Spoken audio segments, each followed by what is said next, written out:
through philosophical discussion. In today's episode, I will be debating someone on equality movements and veganism. I'm taking the stance that you cannot stand for an equality movement and reject sentientism or veganism and not be in contradiction, and they are arguing otherwise. This debate is occurring on Arthuria, a debate Discord. So go check that out. They're really nice guys on there, and it lets you debate a wide variety of positions with a wide variety of opponents. So yeah, welcome everyone. So yeah, I'm already in the server now, and I'm going to be jumping straight into that debate now. So let's get into it. Okay, so I've just introduced the stream. Yeah, we're live, and thank you very much for having the debate. I'm ready to go when you are, and hopefully we can make this a good one. Yeah, I'm ready. Do you want to begin? Yeah, so I made the proposition that I'll read out the full debate prop just to make it more clear of my position, and hopefully more clear what we're debating. So the proposition that I put forward was, the proposition I put forward when I find it, to reject veganism (sentientism) whilst maintaining support for other equality movements such as feminism, racial civil rights, and socialism undermines the ethical foundations required for these movements and is therefore contradictory. And you're rejecting that. So what I'm proposing is that the foundation of all of these movements is equality. That racial civil rights, feminism, and socialism are all based upon the notion that everyone is equal to some degree, at least in terms of having ethical consideration for one another.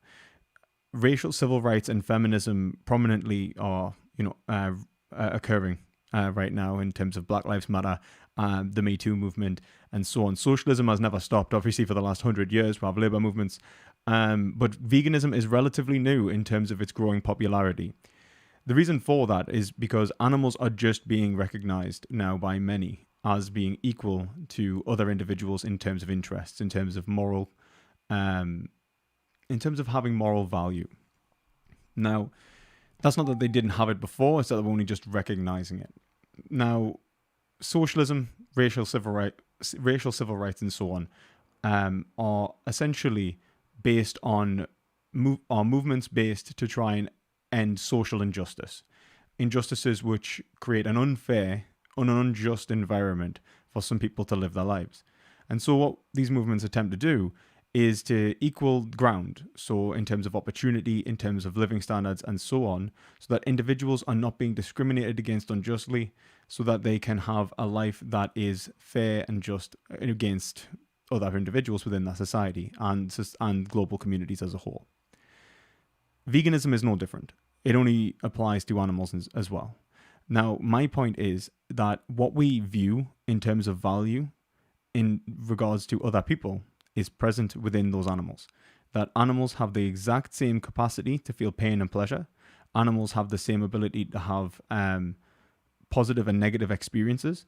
And in such, they are morally valuable. And this cannot be denied. When we recognize that something is morally valuable, what we are recognizing is this capacity to feel pain and pleasure, is this capacity to have interests, is this capacity to try and make decisions and have freedom in themselves, to express their desires in the world and live good lives. So it has nothing to do with skin color. It has nothing to do with gender.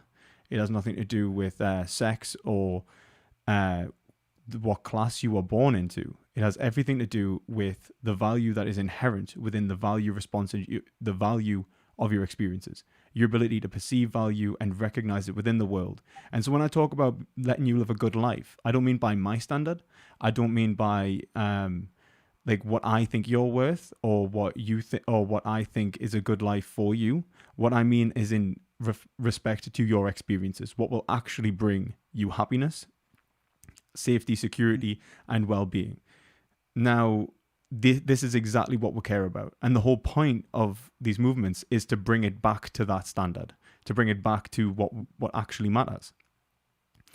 Now, if that's the goal of the movement, to recognize that there is only one standard that we can judge as being morally relevant, and that is the capacity to feel pain and pleasure. It is the capacity to feel well-being and live a free life.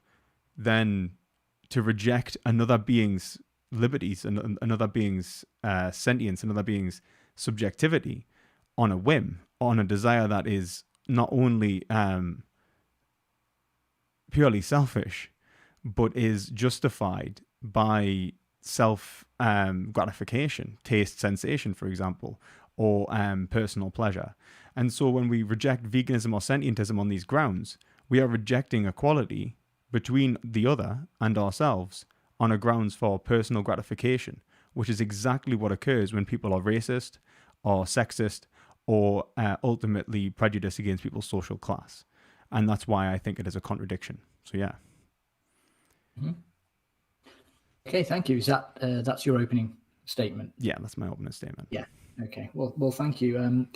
So I think firstly, I just want to get on the record that I'm not anti-vegan per se. I think you can make a reasonable case for veganism. I just don't think you can make a moral case based on sentientism. But before we get into it, I think we should probably clarify some of the terminology we're using so we're just on the same page. Of course. So by sentience, would you give me your description or definition of sentience? So I would say sentience is the ability to have a value response within the world, subjectivity itself, conscious awareness of one's emotional, of a conscious experience of including emotional stimuli. So like value, pain, pleasure, positive, negative, phenomenological experience. Okay, yeah. I think I can agree with that. And we can use the term sentience interchangeably with consciousness. Would you agree to that? Yeah, I would say so. I think in the sense that I'm yet to see something that is conscious yet not sentient, but I think people argue that computers could possibly go that way. Yeah, okay. And by veganism, I suppose we're using the Vegan Society definition. Yeah, right? I'm using the Vegan Society definition, yeah. Okay. And can I check what you consider to be exploitation? For example, I presume you would consider the breeding of animals into existence for the sole purpose of meat consumption to be exploitation, but would you consider the use of animals for any purpose, such as some form of labor, like dogs used in police work or in rescue work? Yeah, so I would say that exploitation is to use another as a means to an end. Take a Kantian definition as that, to deny another's interests in respect to your own, so not to treat someone as equal to yourself or having equal value. Right. Okay, so that would include then using animals for any purpose, right? So any purpose where they're not being treated fairly. So you could have an animal and have a symbiotic relationship with an animal. You could have an animal and treat them fairly, and they could still perform a task.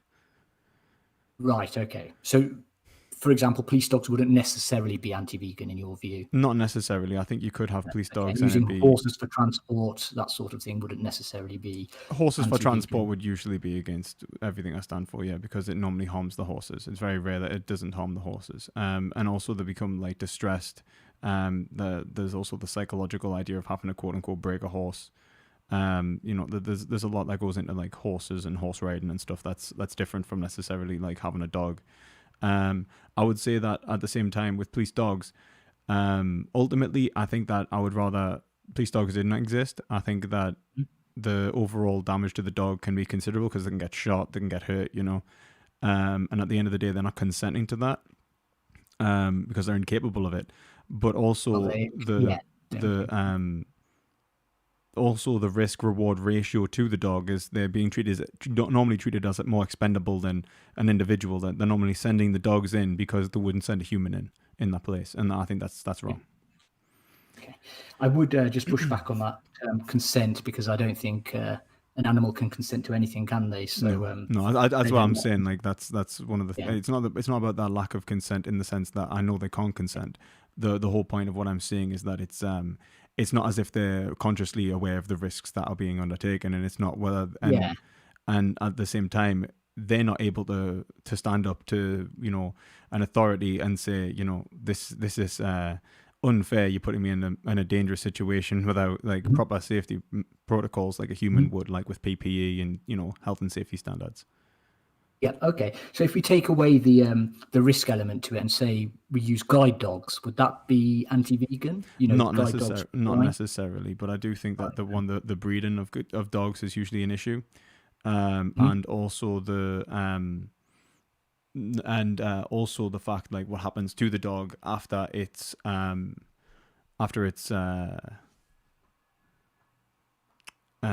being trained and then it's too old to do the job. Yeah. Okay. And just a couple more, so we're on the same page. Pets in general, Pets can be okay, cats, yeah, as long dogs. as it's you're treating them fairly. Okay. And cows for milk production, dairy Absolutely not, production. no, because to produce Right. milk, you've got to not one. I think the industry itself will always have to kill the animals because to be profitable. Two, Mhm. the production of milk requires the sexual exploitation of the cow. They need to be forcefully impregnated. Then the calf needs to be removed, so that the milk can be then taken from the mother, because otherwise there wouldn't be enough milk for humans to drink. The calves are usually either killed if they're male at birth or a few days later, and if they're not, then they're raised for beef anyway, and they're going to die. But it's very rare that they're raised for veal. Sorry, Mhm. typically in the UK because of against veal, atypically, and then the females are raised for dairy a lot of the time. So and go through the same levels of exploitation. They're normally treated horribly, kept in cramped environments, have to be pumped full of antibiotics, have loads of infection rates, Mhm. genuinely treated very horribly. And then at the end of that, Yes. You're about generally 5 year stint of being okay. Yeah. So, sexually abused, hurt, and continuously exploited, they are then sent to slaughter. mhm. So you're generally referring to current factory farm methods there, but are there circumstances where you think cows can be uh, milked in an ethical manner, for example? I've yet to see anything ethical about milking. No. Right. Okay. So there's something, but is it a form of exploitation per se to take milk from a cow and drink it when you don't have to? No, I wouldn't say that it's the actual milking is the exploitation. I mean, if the cow finds it uncomfortable, if there wasn't a calf, like for whatever reason, let's say there wasn't a calf there, the cow needed to be milked because the calf died, um, and someone was to drink it because they were doing the cow a favor. The cow's going Mhm. to live a life longer than it needs to, that longer than it needs to produce milk for. So, Mhm. like after 5 years, if it's spent, it still keeps living regardless of its ability to produce milk. They're not going to forcefully impregnate the cow again. They're not going to keep it in cramped Yeah. environments. It's basically there was a pregnant cow where the calf died at a sanctuary or something like that, and it needs to be milked for its own well-being. Um, do I think that you're wrong for drinking that milk? Well, no, it's just going to get thrown down the drain anyway. Otherwise, so there's no real issue there. The real issue comes down to the exploitation of the animal, like Mm. actually harming the animal. Yeah, no, I understand that. But what I was sort of hinting at was, for example, so-called ethical farms like ahimsa farms. Also, if we think historically in the Indian subcontinent, where cow breeding and milk consumption has been a big part of their diet, yet they try to do it as in as much of a ethical and considerate manner as possible. They They have, are the obviously. largest exporters of beef in the world, though. Well, now I mean I'm talking historically. So for example, India obviously was under Jainism and Buddhism for 1,000 years. Jainism is founded on the principle of ahimsa, non-violence to animals, to the Yeah, point where Jainism most of actually them, advocate many of them are vegan. keeping the floor in front of them as they walk, isn't it, so that they don't step on and kill insects. Yet their milk consumption was still a big part of their way of life, and they saw it But as then a many Jainists now are vegan. But I think that people used to think that you needed milk consumption to survive. You needed to eat meat, dairy, and eggs to survive. And I think people used to believe that for one. I think also, from what I've seen, there is no ethical production of meat, dairy, or eggs. Primarily because it's one, not profitable, but two, it's to obtain the milk, you've either got. I mean, unless you're allowing the cows to breed naturally, um, even then, like the calf will drink the milk. So I've never seen a way that you could obtain milk, drink it, and it not be exploitative, unless it was like some okay. freak accident. Like Yeah. Yeah, so because essentially what I'm getting at, I'm asking you the question, is it possible? I mean, not using current industry standards, but is it possible in your mind to have ethical milk production on a no, wide scale? And you would argue, no, it's not. no, it's not. Okay, so I think we do have fundamental differences there, which we can work with, because I'm not really going to argue for the meat consumption eating meat as such. But we've got some differences there where I think we can, have a productive disagreement. Yeah. So I guess I'll start by saying, well, firstly, I picked up a couple of things in your opening statement. You said animals have equal moral value. So I think I would probably push back on that and argue against that point. And also you said that animals have the exact same capacity for pain and pleasure. I don't mean the exact same capacity in the sense that I can't tell you what the hard problem of consciousness, because I can't say if you've got the exact same capacity for pain and pleasure. And I would say that there is phenomenological difference with the application of language, which changes our experiences in many ways. But I'll clarify that later on. Yeah. Okay. So, I mean, those are probably 2 points which I would want to explore a little bit more. But my primary argument would be that I don't think it's contradictory to be a human rights activist and support movements like racial equality or feminism and be a non-vegan, because I think those movements are primarily based in speciesism and not sentientism, right? So I think they're primarily based in the idea that all human beings are equal and all human beings should be treated equal, but they're not based in the idea that all sentient organisms are equal, or rather all sentient species are equal. I mean, they can be ignorant to the limits of equality, but that doesn't mean that the contradiction isn't occurring. It just means that they're not aware of it. Well, they're basing their moral framework, their metaphysical grounding is different, isn't it, to yours? It is. In that case. It's different, and I can accept that, except I would say that they haven't properly applied reason, otherwise they would come to the conclusion that sentientism is true, and therefore the consumption of meat, dairy, and eggs is unjustified based off their own notions of equality, which they've agreed with. They accept equality, and therefore, which is implicit within their actions and the political movements. Yeah, so I think we're going to sort of descend here into a debate, an argument on sentientism versus speciesism. So would you like to give your defense for sentientism? So sentientism, my understanding of sentientism is the moral consideration of all sentient beings. And it is essentially the foundation of ethics as being related to subjectivity. It's been around for a long time, actually. I mean, a lot of Buddhists are sentientists. As you say, Jainists, a lot of them are sentientists. Speciesism, on the other hand, is the form of exploitation. It's a form of prejudice.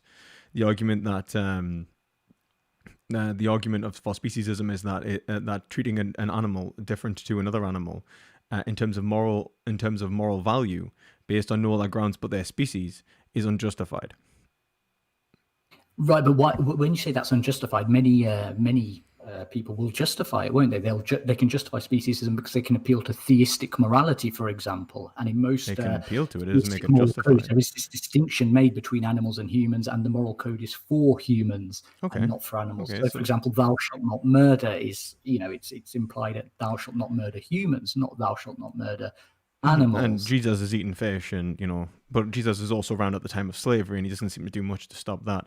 I think that I think if you're looking at theistic morality, I think that the reality of it is that ever since the Enlightenment, we've come to know that the authority of religion has to be held in check by reason, and that reason alone and its proper application allows us to determine what is right and wrong and good and bad, and that fundamentalism is inherently flawed. So what we have is, when we look at the enlightened religions, is a rejection of fundamentalism, the belief that the religion itself is directly the will of the creator, telling us how to live our lives directly. Like evangelical Christians, for example, we usually think of them as being almost extremists and fundamentally disillusioned. Yeah. But also, I would say that it's the real argument for this comes from hermeneutics. So the understanding of the word itself is an application of reason. Reason itself allows us to understand how words are used. And so what we see is that the capacity to try and understand something pre-rationally is impossible. And so when we use words like good, bad, right, wrong, murder, murder, killing, blah, blah, blah, all of these words have rational purport to conceptualization of reality, which is prior to religion. And so the proper application of reason is entirely necessary to even interpret the Bible or interpret any other religious scripture. So when we have someone trying to appeal to religious ethics as a justification that is trying to become prior to what I would argue is an objective fact about the world, which is in relation to objective ethics, then they would have to argue that one, God is prescribing something that is irrational, and two, which I don't think there is a solid argument there that they could do, and two, that that God could be that words are not dependent upon reality, but are instead defined separately by a creator. And I think they would need some sort of like necessary divine revelation that would allow you to understand that prior to learning words. In which case, I just ask them, why can't they read Hebrew and get divine revelation from the original texts? Yeah, well, I think the argument is that they do get divine revelation, isn't it? I think that's where they would argue the scriptures come from, and the subsequent moral code that is contained within the scripture. That would be their argument. But the point I'm trying to make is never that, like purely divine revelation in the sense that they always have to know the language and understand it. No one ever thinks that they could have the word of God transcribed in their mind pre-linguistically. It's usually that when they reflect and look at the words. I mean, most religions now are enlightened anyway. Like that's why you have Bible study, because they have to study the text to understand it. It's not something that instantly becomes aware. I mean, that's why you've got theologians and you've got people who spend their entire lives. And this is the people who teach the religion as well. Priests and other members of the religion are usually heavily informed upon what words meant, the culture of the time in which they were written, so on. You can go on, I think, like Teachable, and there are a couple hour long lectures just on like St. Paul's letter to the Corinthians or the Lord's Prayer and so on. Just to understand it, because it's not something that's implicit within it. Like, you don't read the Lord's Prayer and you're like, I completely understand that now. No. And even then, like, even your understanding of the words themselves is an act of reason, which requires multiple people to understand. And I'll just say that language itself could not be private. So you wouldn't even be able to, like, let's say like you did have this meaning transcribed into your brain by a creator. You wouldn't be able to understand it anyway unless there was a frame of reference between you and another individual, which would allow you to objectify the words and then hold them to a standard. Because otherwise you could just be absolutely mental. You could be hallucinating. You could be having like a psychotic episode, and you wouldn't be able to know what the words meant, and wouldn't hold them constant. The meaning would shift and change as your memory of the words changes. You'd be relying upon something which is entirely subjective and biased. Yeah, I can see where you're going with that. I obviously understand the whole language game, the philosophy of language issue, but the claim from a theist, for example, I'm going to play the theist now, and the claim from them is that they have there is an objective moral code, right? And it's revealed to them. So let's just take, for example, the 10 Commandments revealed to Moses, right? Mm-hmm. And there isn't any subjectivity. There isn't any disagreement with them. They've stood the test of time, and they're accepted. I don't think there are many language discrepancies with them. Thou shalt not murder is pretty self-explanatory. No, there is. Like, look at it like this. Do not worship false idols is debated on. People talk about whether do not worship false idols actually means do not pray to other gods. Or no, is it do not, like, one of the big ones is do not use the Lord's name in vain. Yeah. Do not use the Lord's name in vain is debated on whether it means like cursing, or whether it means taking the Lord's name to war, as in using it as a battle standard to attack other religions, for example, or attack other beings. And so, like, even in terms of the 10 Commandments, even in terms of the most simplistic, most basic forms of rules, of deontological rules, there needs to be some level of reason. But that level of reason even is transcribed into the language itself. Like when I say do not kill, that's because that command structure is based off the function of English as a language, of Latin, of Hebrew. It has the way that it places an object within the sentence is based within the language. Like, for example, in Latin, it would have probably read more like, in a literal translation, kill, do not. Like, you know, and that would have been understood by the individuals in reference to how they understand reality. And that is the basis of how just reading itself is a rational function. Yeah, I mean, I can accept that, but then I suppose that applies to all moral frameworks, doesn't it? And that, Absolutely. well, yeah, it applies to everything. But it still doesn't deter from the fact that people will subscribe to this moral framework, It won't doesn't. they? No, it doesn't. And yeah, and my point is that you can, for example, because what you're doing, what I think you're doing when you're referencing these human rights activists like feminists and socialists, you're presuming, aren't you, that they all have the same metaethical grounding and the same moral framework, but they don't necessarily, do they? Because there isn't a universal moral framework from which they operate. They all come in with there's difference of opinion there, isn't there? So some may be utilitarian, some may be theistic, some may be more subjectivist, right? Yeah, and there could be. So I mean, the whole point of what I would be arguing, though, that the movements themselves, one, have specific functions separate from the individual, who are joining the movements.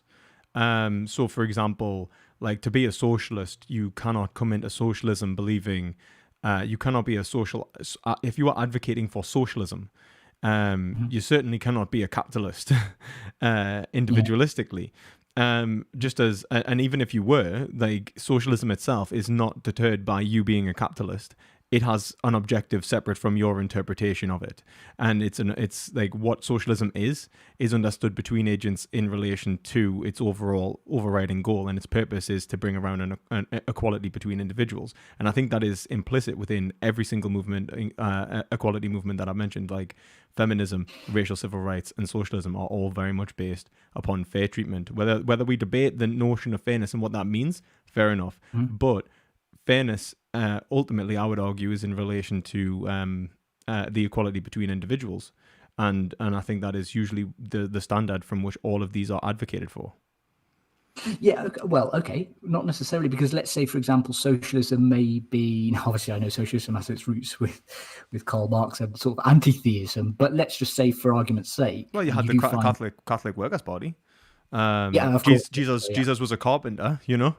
Well, exactly. So you may get, isn't it, some socialists who ground their morality in theistic morality from Jesus, for example, love thy neighbor as thyself, right? Now that wouldn't be a necessary contradiction, therefore, for them to be a socialist grounding their morality there, No, I mean or Martin Luther King, I think is a really their great activism. example, isn't he? I think he was like, supposed to be a socialist Christian Who, and argued it from a theistic position. who's that? Sorry. Martin Luther King. Yeah, yeah, exactly. So would he be hypocritical, therefore, to be a non-vegan? Yes.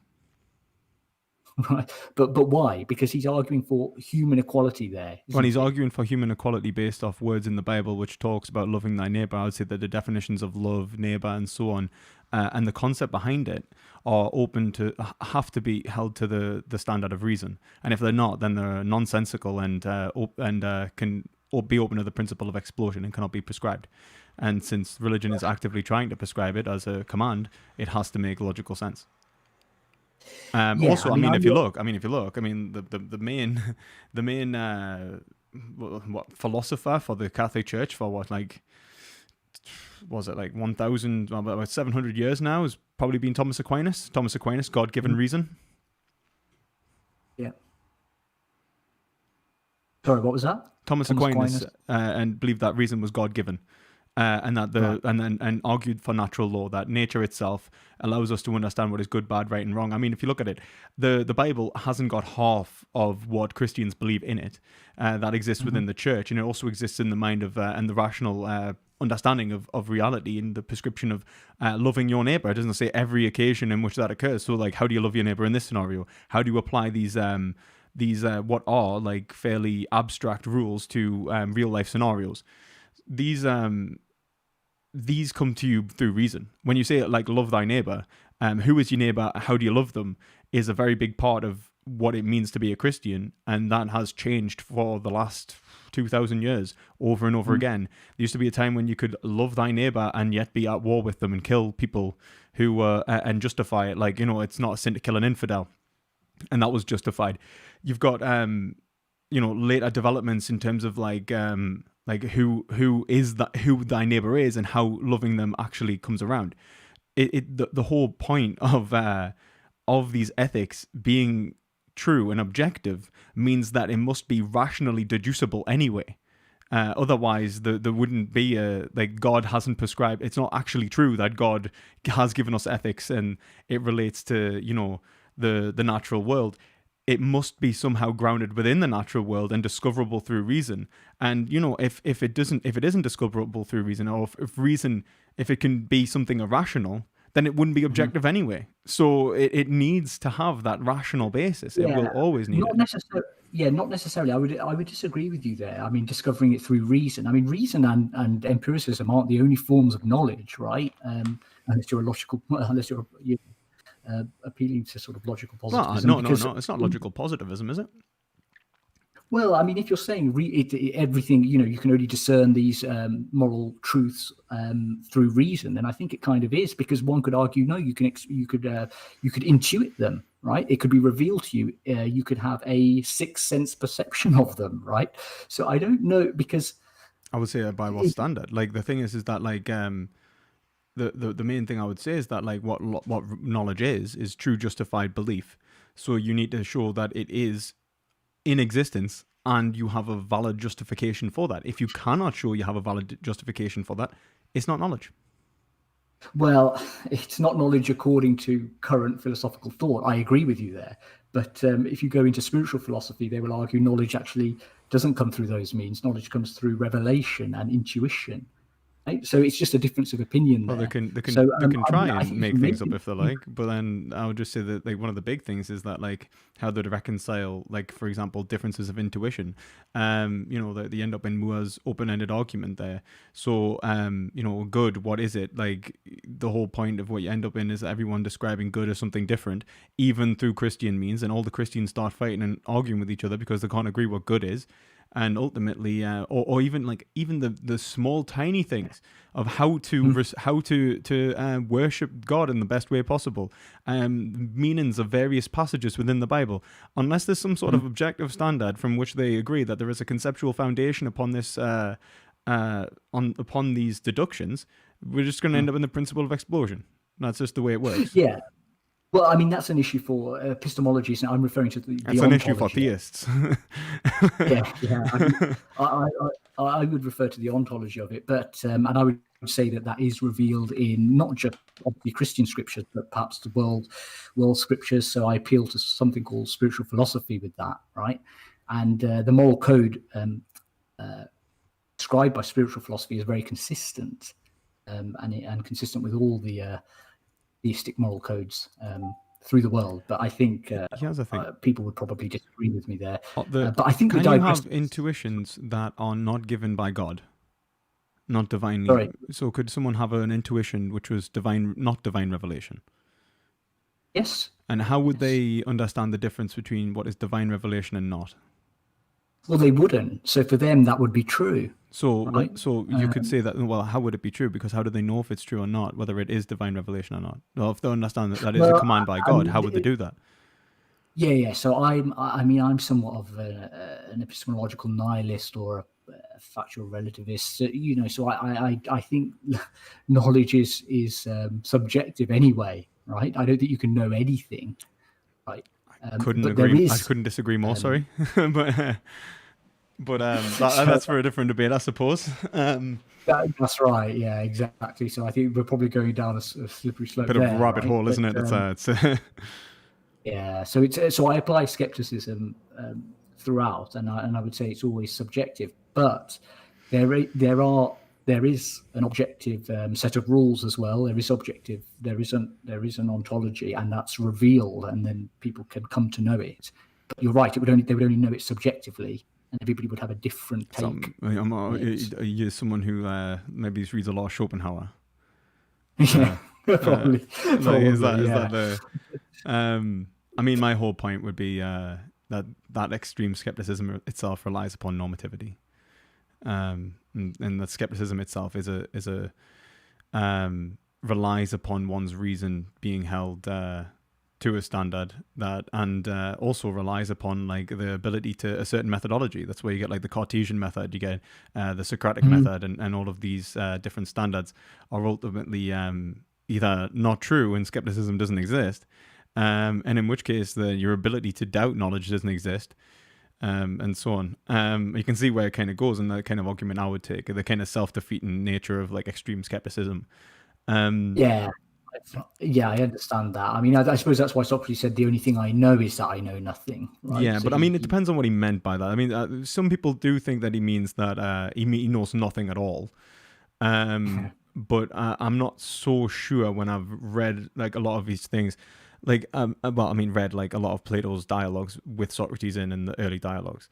It seems like Socrates, when he's saying that, I think it could be talking about a paradox, but I think also it's an act of humility almost, and a point in which he's talking about being in a constant state of aporia, Mm. and it's an Yeah. enlightenment. It's not a dogmatic view in the sense that it's not like an absurdity that is Mm. impossible to be overcame, because that's the whole point of the dialogues. The constant attempt to overcome is the journey of the philosopher. Yeah. Sorry, yeah. Yeah, no. That's an interesting, maybe a discussion for another time. I mean, it's obviously very interesting, but just to sort of come back to the issue we were discussing on sentientism, because I said I'll come back to the point I made. There's no universal moral framework, is there, for these human rights movements such as anti-racism and feminism? Oh, I would absolutely say there was. I would say that the reasons for these movements and development is institutional, not individualistic. I think that the people who are subscribing to them are not the ones that I think that they are subscribing to them usually for the same purpose and with the same goal in mind, and that goal itself is a fact of reason. That the purpose, the telos of the organization, is in relation to the nature of humanity. And I think if you look at it, the best description of that position would be Aristotle. What you mean, like virtue ethics? Well, I would say that, like, in terms of the understanding of institutions being the value of institutions being metaphysically in relation to human life. So, for example, the good of war is to, kill people, offer security and protection. Well, we would say the good of medicine is to heal people. Aristotle said that we could judge both in relation to human life and the city, and that city and its functioning, whether it's actually doing what it's supposed to be doing. So if it can be internally inconsistent, like war could be overall bringing insecurity. If you're a warmongering nation and you're provoking attacks from various parties, then the function of war in your society isn't functioning properly.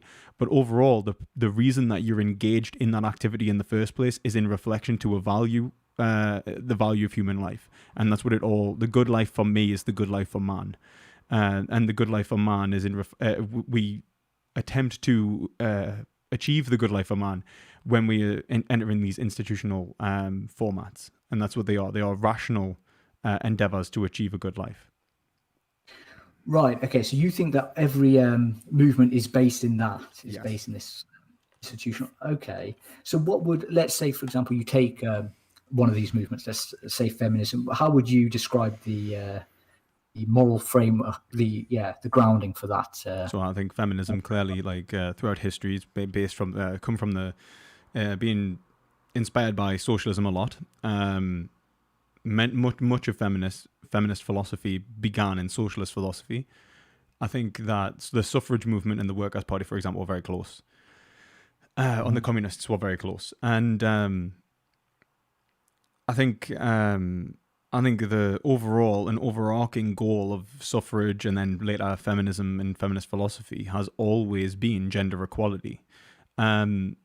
Whether it achieves that or not, and with its goals, and whether people actively, act in a feminist kind of way, quote unquote, is a different discussion.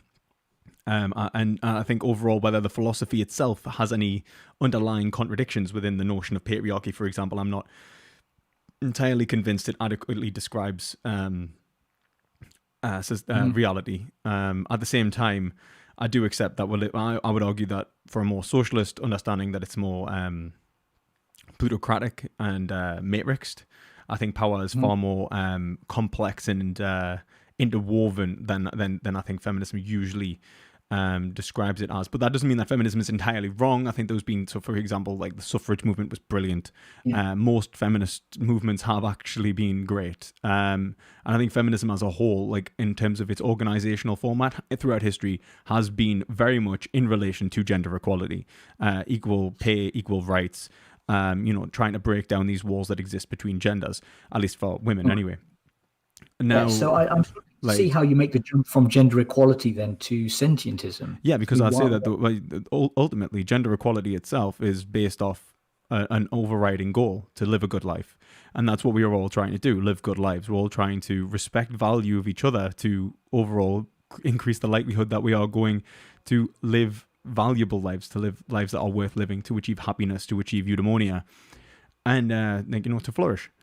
And I think that, or what I would argue, is that when we look at something like feminism, what we see is a movement that is trying to achieve that by breaking down what it describes as prejudices, unjustified, what would be the word, bias towards a single class of individuals for no other purpose than to either gain advantage for an individual. And so what we have, all of these movements relate to what I would call a master-slave dynamic.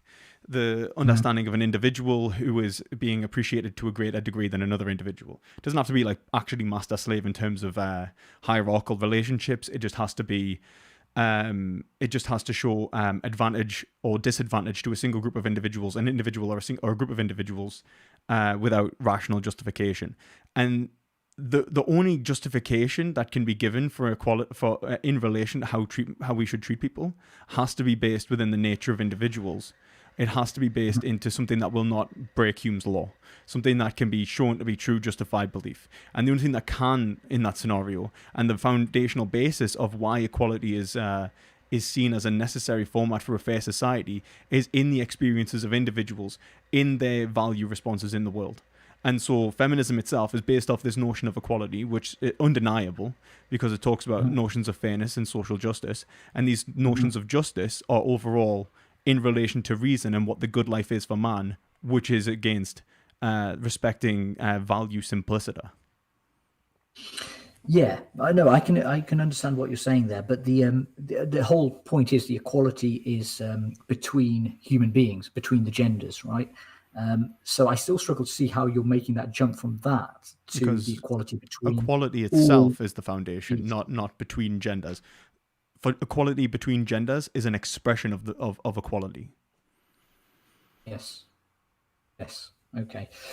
So, I mean, coming back to something you said earlier, animals. I think you said animals have equal moral value. Is that correct? Yeah, well, I'd probably use ethical usually because I normally respect the distinction, but it doesn't really matter. Yeah, equal value, equal ethical consideration.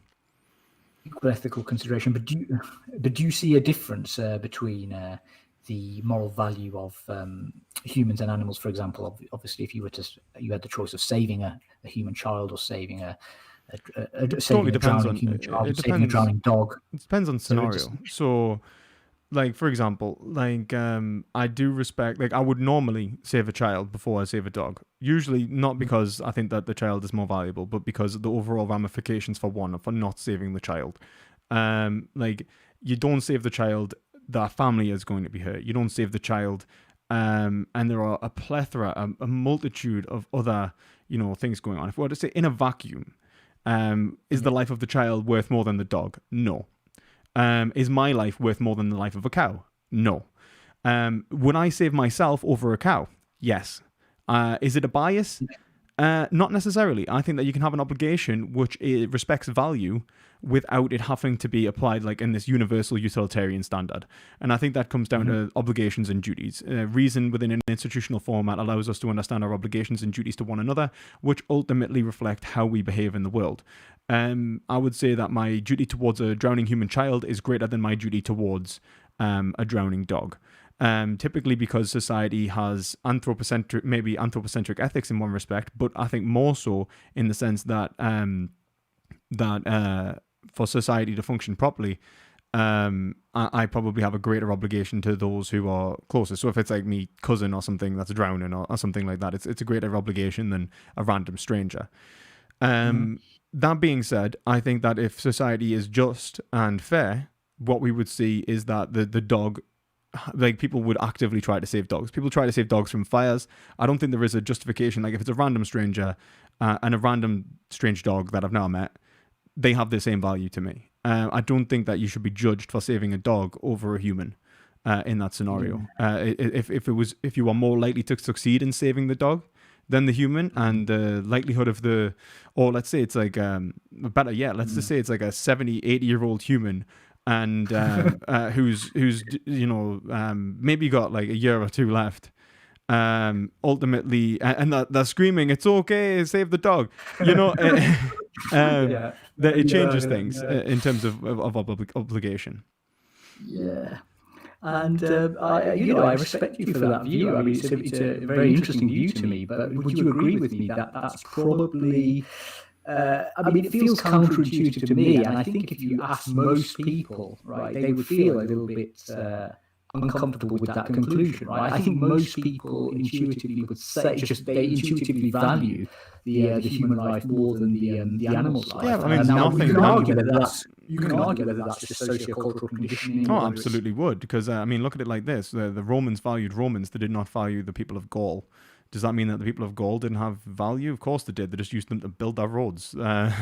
Like the reality yeah. is that there is a socio-cultural bias in our understanding of neighbor, for example, to love thy neighbor. That our understanding of each other is entirely tied into our cultural understandings of who has value in the first place. So people feeling Yeah. uncomfortable with the idea of saving a dog over a human, it's usually because they're already speciesist. Our whole society consumes animals, and our whole society sees like various species as being lesser and of less importance. We have an anthropocentric ethics, and we also have Mhm. like anthropocentrism in terms of our understanding of reality. And I mean, there used to be a Mhm. time when people actively thought that that the universe revolved around the world, and I'm not surprised at that at all. Um, the idea that the everything, like, we are the product of divine creation made in the image of God, and nothing is to of more Mhm. value to us, is just because to be honest, it's a byproduct of egoism, and I think, to be honest, a prevalent narcissism that has been carrying on for thousands of years in terms of human worldview. People intuitively value themselves more, like accidentally even, and their interests more. And it's Mhm. something that needs to be changed. I mean, even in terms of like our relations with other people, we're still having to break down these walls where we go like, look, you're not more valuable than anyone else. Everyone is of the same value, Mhm. and that has to be done even with people today. So am I surprised that like people will choose their race typically if they were to save like a black baby or a white baby and they're white or black? They're more likely, probably, I would say, like, you see the prejudice in the sense that it's a bias towards their race. Like they see themselves in that baby and they try and save themselves because they have this like inverted view of what is valuable, because our understanding of what is valuable is in relation to ourselves. We feel value, we prescribe that upon other people's experiences, we prescribe our conscious experience upon another, and that is how we Mhm. understand the world and how we understand the other itself, as a reflection of our internal experiences. And that's the only way that we can do it in one respect, but it does lead many times to like Yes, egoism and yeah, narcissism. absolutely, and I can appreciate that. But essentially, this is, I mean, this boils down to being your opinion, right? It's just more subjectivism, right? And if the majority of people don't share this view with you, they disagree. I mean, why? I mean, how are you going to argue that you're right and they're wrong? I mean, Through they would just reason. argue that they're right, isn't it? In seeing Well, they can the human argue. event Well, I mean, happy to more. argue. I mean, I'm a philosopher. That's the job, isn't it? Like, um, it all ultimately has to come down to reason. And if at the end of the day, like in terms of having rational, justified beliefs, if you can't give a rational, justified belief and it's based purely off of prejudice, then I'm just going to say that you're full of it, and you have no reason to. It's an unjustified bias, which is a Okay. prejudice. Fine. So it's going to come down to sentientism versus speciesism. But just before we get onto that, I'm guessing, are you familiar with the Richard? Apparently, your sound is a bit echoey. I'm not hearing it. Sorry, I don't mean to interrupt. Just the chat there. I just noticed the chat saying that the sound was echoey. Oh, Um, right. Okay. this thing that can barely hear you. I'm gonna turn you up. Okay. I didn't realize it. It says you're coming through okay on here, But I'll turn you up just to make sure that. Right, if you speak now. Yep. Is that okay? Is that okay, guys? In the chat, does that sound better? Sorry, I don't mean to interrupt you. I just want to make sure that you're being heard a good degree. I'm enjoying the conversation though, and I hope everyone is enjoying it also. Likewise. Right. So, okay to continue? Yeah, I think so. I'll just double check. Is that okay, guys?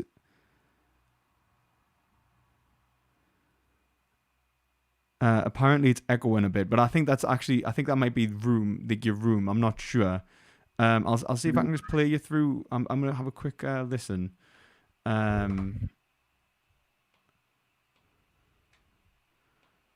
Sure. Question. Yes. Do have Then I suppose that applies to all moral frameworks, doesn't it? Absolutely. Yeah, it applies to everything. Yeah, you're a little bit like echoey coming through the stream. I noticed. You're a little bit echoey coming through with me anyway, but just a tad. But for whatever reason, you're a little bit echoey in general. Should we try maybe leaving and rejoining? Just to try and give you. Yeah. Okay. One second. Sorry. You mean just leave your stream? No, just the Discord, I think. Okay, I'll come back. Give me just 1 minute then. No problem. Sorry about this.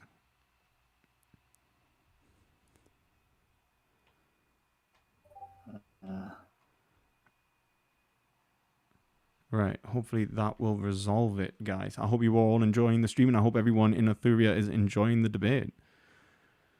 And if anyone's interested, please go check out the Arthuria Discord server. It's about debates. You get a chance to debate a wide variety of topics. Really interesting, lovely people there, and great fun. So yeah, just check it out. If you can't hear him at all, that's probably because he's not here.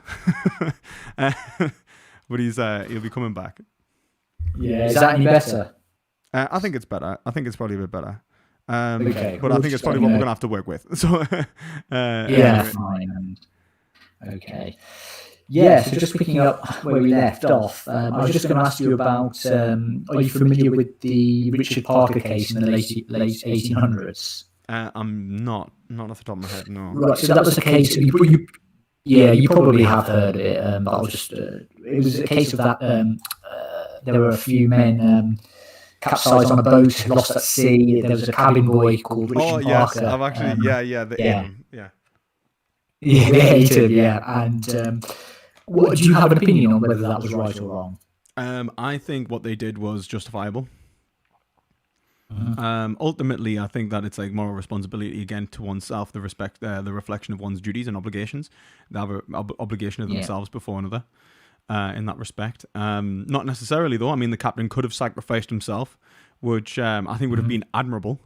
Morally virtuous, but perhaps a little bit extreme to expect from someone. I don't think that you can expect someone to self-sacrifice, because usually it would deny their own subjectivity, which is essentially the basis of them entering ethics in the first place. Yeah. Okay. Well, I think he was charged, and I think he was. They were charged and with murder in the end. Oh no! I think they got let off, didn't they? I remember doing this because I did this in philosophy, actually. When I was at university, I'm pretty sure they got let off because the confessed. They put themselves forward. Yeah. They were charged. I don't know what the actual outcome was. You're right, so they could have been let off, but. The point is, I think the majority of people, when interviewed or questioned about this, feel that it was wrong for them to murder and eat that cabin boy, right? Because they don't see the value they don't see justification for it. But when they're asked if that was an animal, like a dog, right? Most people would find that not morally reprehensible, right? They would find it fine. And I think that's the inherent distinction that most people have. But that's like, you're appealing to their bias, aren't you? So like, people are prejudiced, and therefore prejudiced people make prejudiced decisions. That's all I get. So it's like a racist would not find it wrong to if it was black. If they sat there and they're like, oh, well, it was a slave. They ate a slave. They chose to eat the slave before, harming each other. Like, this... harming other like slavers, then they would have been, oh, that's okay, that's understandable. You did the right thing. Well, they didn't do the right thing there, would they? It would be the wrong thing, and it would be a bad thing to do. In the same sense, it would be a wrong thing if it was anyone else. Well, I can make that claim appealing to theistic morality, but I'm not sure you can, because that's my point. Oh, I can make that claim, yeah. Well, that's the point. That's sort of the argument I would put to you. I think it just comes down to majority rules. It's more cultural relativism, it's more subjectivism, but I don't see what moral. Well, why would you think that morals were anything but objective?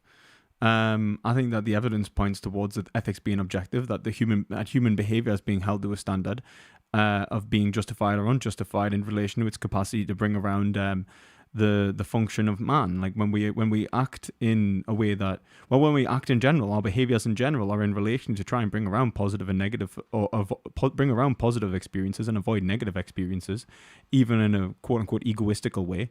And the foundations of egoism, even before we even move on to the fact that egoism entails altruism, I'd say that the foundations of egoism are objective. So there is no foundation. I don't think that I don't think there is any justification in arguing that ethics is subjective, unless you've got a good argument there.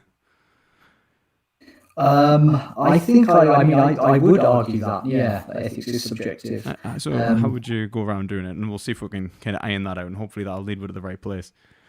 My take is that you can only really have objective morality if you have a moral authority. Right. It's sort of like William Lane Craig the argument that otherwise everything is just your opinion. It just boils down to moral subjectivism, right? And I mean, you appeal actually there to creating a moral objective morality based on people's behaviour, but that's sort of going about it in a roundabout way, isn't it? And again, that will lead you to moral cultural relativism. Does it? I mean, really, like when I look at like this, like there is a nature of humanity in the sense that there's a function from which humanity undergoes. That no one can deny the positive and negative experiences of subjectivity. That's what it means to be a subjective agent. That they value the positives and disvalue the negatives. That's the basis of being a sentient being. I think that that undeniable truth is in relation to our behaviors. We cannot deny that when we act, we are doing it to bring around some supposed good. The whole point is that whether our actions are actually likely to bring around that good or not, and whether the behaviors themselves are justified or unjustified, and how we understand that. So what I would say is how we understand that is in relation to the notions of value and evaluation which exists between multiple agents, and allows us to construct rules and rule-based systems which govern our behaviors to avoid making categorical errors. Now, the only way that we can avoid doing that is by having universals which ultimately describe and metaphysically divest aspects of our experience from one another, which allows me to and relate one another to each other. For example, I can understand that I do not want cancer. I've seen people suffer from cancer. I've seen that cancer ultimately is a negative experience. Okay, now how do I avoid getting cancer? One good thing would be not to smoke. I've seen that smoking causes in humans, through observation, and relation to myself, smoking typically causes cancer. Not always, but typically. And so if I wish to avoid having cancer, I should avoid smoking. And I happen to always think that it would be rational, and I don't just think this, but it is rational to avoid negatives. You cannot desire a negative. Like it actually is a contradiction. Like to want to desire to desire that which is inherently undesirable makes no sense. You can be deluded and make mistakes. Like you can you can be crazy, for example. But ultimately, when we talk about like positive and negatives, we can't actually desire a negative. It doesn't fundamentally. It's a fundamental impossibility to desire something which is undesirable. And we cannot help but desire that thing which is desirable. And so my understanding would be to find out what is desirable, what is the action which ultimately would bring around the most desirable outcome. And to do that, I need to relate myself and others. I need to respect their ability to validate and falsify my positions. And ultimately, I need to understand what it is in reality that I am trying to respect. And the only thing that I can boil that down to, and what it must boil down to, is experience itself, value itself. Now, to understand my experiences and my values, I need to understand yours and your ability to as common property. Because if it's not common, then language doesn't function, and I can't apply reason. So what I have to understand is value simpliciter. The relationship between individuals themselves, subjectivity simpliciter. And so once I get to that point, then it's an objective system based on nature. That is like essentially Aristotelian or Hegelian.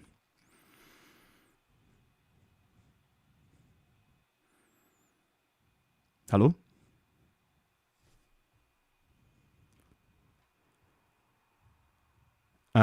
If you're talking, I can't hear you. Can anyone else hear him?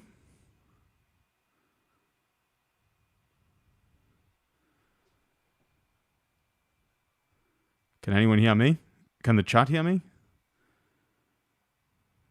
Because I can't hear the debate opponent right now. So yeah, if you could just fire into the chat.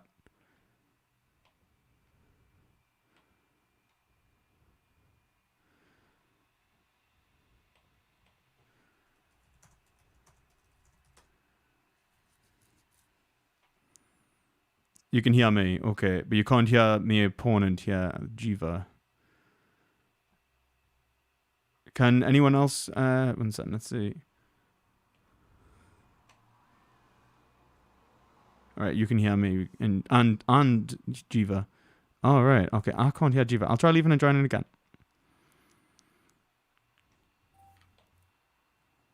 Hello? Hello?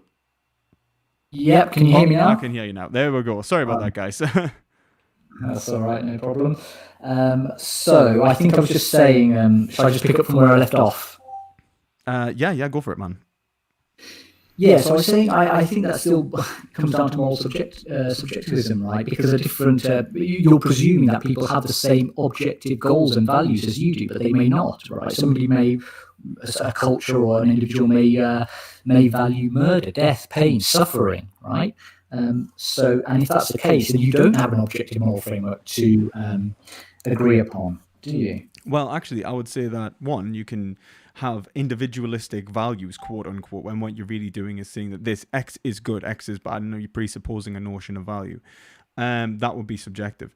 But in the words of Aristotle, it doesn't matter where you start, it matters where you end. The function, the purpose of this is to bring around the positive or negative, bring around a positive or avoid a negative experience. Undeniably, that they are desiring something that is desirable, and they are wishing to avoid something which is undesirable. They just haven't worked out what it is yet. If they are desiring something which is ultimately a negative for them, then I would say that they are either mistaken or mentally ill. Not necessarily. I mean, for example, in the Mahabharata episode in Hindu philosophy, Queen Kunti, she asks Krishna, she says to him, please give me more trials and more tribulations in life, give me more pain and more suffering. Right? So that was her desire. She wanted that. Yeah, but there would have been an overall purpose. There would have been an overall purpose for that pain. Like in the words of Nietzsche, the problem isn't suffering. The problem is meaningless suffering. But when we look at what are the foundation of and he says that humans have no problem with suffering. They have a problem with meaningless suffering. It's like, for example, Jesus being nailed to the cross. Right. The purpose was, the salvation of humanity. In the theistic mindset, that was a meaningful suffering. The desire for penance, the desire for all of these different acts of what would be harmful actions usually comes with a greater overall goal, which is to create a bigger positive. Like they take negative now to avoid positive. They take negative now to ensure positive later. The act of withholding oneself and one's desires to a standard so that they could get into heaven, for example, or ultimately it comes down to living achieving the best experience for the individual, for it to be motivating in the first place. Otherwise it wouldn't have a motivating, urging relation to the world. Like the individual desires something which is ultimately something that is valuable to their experiences, and that value is not something they choose. It's something that's given to them by nature. Like I can't choose to like being set on fire. Yeah, but even if I accept that and concede that, right, which I'm not necessarily doing, but it still doesn't get you to a common objective goal. Well, it gets you to a common objective goal in the sense that everybody wants what they want, but that's just a tautology, really, isn't it? I mean, it doesn't get you to anything practically objective. See, what I would say is that everyone wants the good experience. Everybody wants the positive Everybody's experience. definition of good experience is different. Yeah, but the definition can be different, but it's what it's in relation to. Like, what is the foundation of our experience? Like, how do we understand what brings around this positive experience? And I'd say that our understanding of our desires and our overall experiences relate to something that is common. And the only thing that can be common between us is this ability to evaluate, which is natural, which is exists within ourselves, within our function, within our natures. Yeah, so for you, for example, what brings you the good? What brings you good is being a vegan. But let's say for your next door neighbour, what brings him good is eating meat, and you're both fulfilling your subjective desires there, aren't It's you? not just about one. Well, as I say, like it has to be an understanding of what is common between. It's not just about me and what brings me quote unquote good and positive experiences. It's about reflection of positive experience in general, because otherwise I would be creating a master-slave dynamic, as I've said before, and I would be presupposing what is good for me rather than having it evaluated objectively. It has to be something objective from what I believe is good. It has to be something which is overall good. And universally the case. So I have to. It's like what Hegel says. I think it's like the universal. The individual finds himself in the universal. The particular finds himself in the universal in that respect. It's hermeneutic. I would also say that, like, for example, what brings let's say my neighbor hates being vegan, right? And I love it. It doesn't matter. Like, the overall reason to be vegan is to respect value, and you are still respecting that neighbor is still respecting value to a greater degree than if they were to not be vegan, which means they are doing the more rational decision in order to bring themselves the better experiences. Because otherwise, they're just presupposing that they will gain a better experience from eating meat. Then they ultimately are open to the principle of explosion again. Sorry, can you just repeat that? I lost you. I lost you halfway through that. Oh, I'm saying, like, unless it was an objective standard, they would be open to the principle of explosion, which means that they would be presupposing what was good for them, which is ultimately makes ethics impossible anyway. So the whole point is that, like, if they are not being held to what is a standard which is separate from what they are presupposing as good for them, then it has to respect value itself, and it's about respecting value itself and subjectivity itself. So if it is that way, which I would argue it is, then even if they're dissatisfied, it's better to be dissatisfied than, in the words of John Stuart Mill, better to be a man dissatisfied. What was it? Better to be a Socrates dissatisfied than a fool satisfied. Better to be a man dissatisfied than a pig satisfied. And I think that's the actual reality of it. There are rational foundations for our actions, and if we do not apply them, then we have. What we're doing is we're playing ethical roulette. Well, I would just argue, according to John Stuart Mill, I mean, that's not a fact of nature, is it? That's his opinion. But John Stuart Mill. Well, actually, I would say it is a fact of nature. I think that, like, it's John Stuart Mill's relating that to what he calls higher pleasures in the relationship between individuals and positive and negative experience, and I think it's foundationally right. And it wasn't even his idea, really. Like, he got that from, and he even said that, like, utilitarianism began in Socrates. I mean, I don't think they're utilitarian, but he says utilitarianism began in Socrates, with Socrates and Gorgias, I think he said, was the foundation. And that's where he talks heavily about the idea of it's better to be the man being punished than the man. It's better to be someone who is punished for a crime than to be a man committing a crime. So it's, like, better to be, like, someone, like, being tortured than to be the man torturing someone unjustly. But I still don't see how he can justify or how he can ground that claim. That's the point. Well, I mean, if you read Gorgias, I think he does a pretty good job. I think the whole point of grounding it is to say that there is nothing more that we can. What we can say is that the person being tortured, that chooses to be tortured, if it's, like, for example, like the person who has the bad experience may be having a bad experience in terms of it's ultimately a negative, and they can understand that. But the person who is a fool and a tyrant, they can never act within their own interests, because they don't have any reasons for acting. So ethically, one has ethical reasons and one doesn't. And it's always better to have ethical reasons if you are trying to achieve what is positive, because otherwise you are baseless and groundless. Yeah, and why does that matter? I mean, why should that matter? Well, I'd say that it inherently matters to that individual. They cannot help, like in the words of Aristotle, all men desire to know.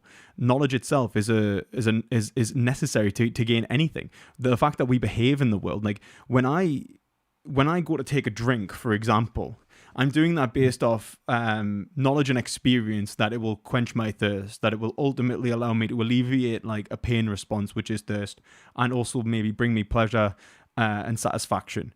That itself is based off an understanding of reality, which is grounded within reason. And all of these different actions and all of our attempts to bring around positives when I desire an outcome is ultimately based off reasons. We cannot undo that. Like we cannot help but like act within relation to what we want to achieve and the means to achieve it. Yeah, I would push back there and say not necessarily and not everything. For example, a 2-year-old child who just suckles at his mother's nipple, isn't it, for milk, doesn't necessarily reason his way to that decision, right? The same way that many animals have an instinctive response to avoid danger. That's not necessarily a process of reasoning, is it?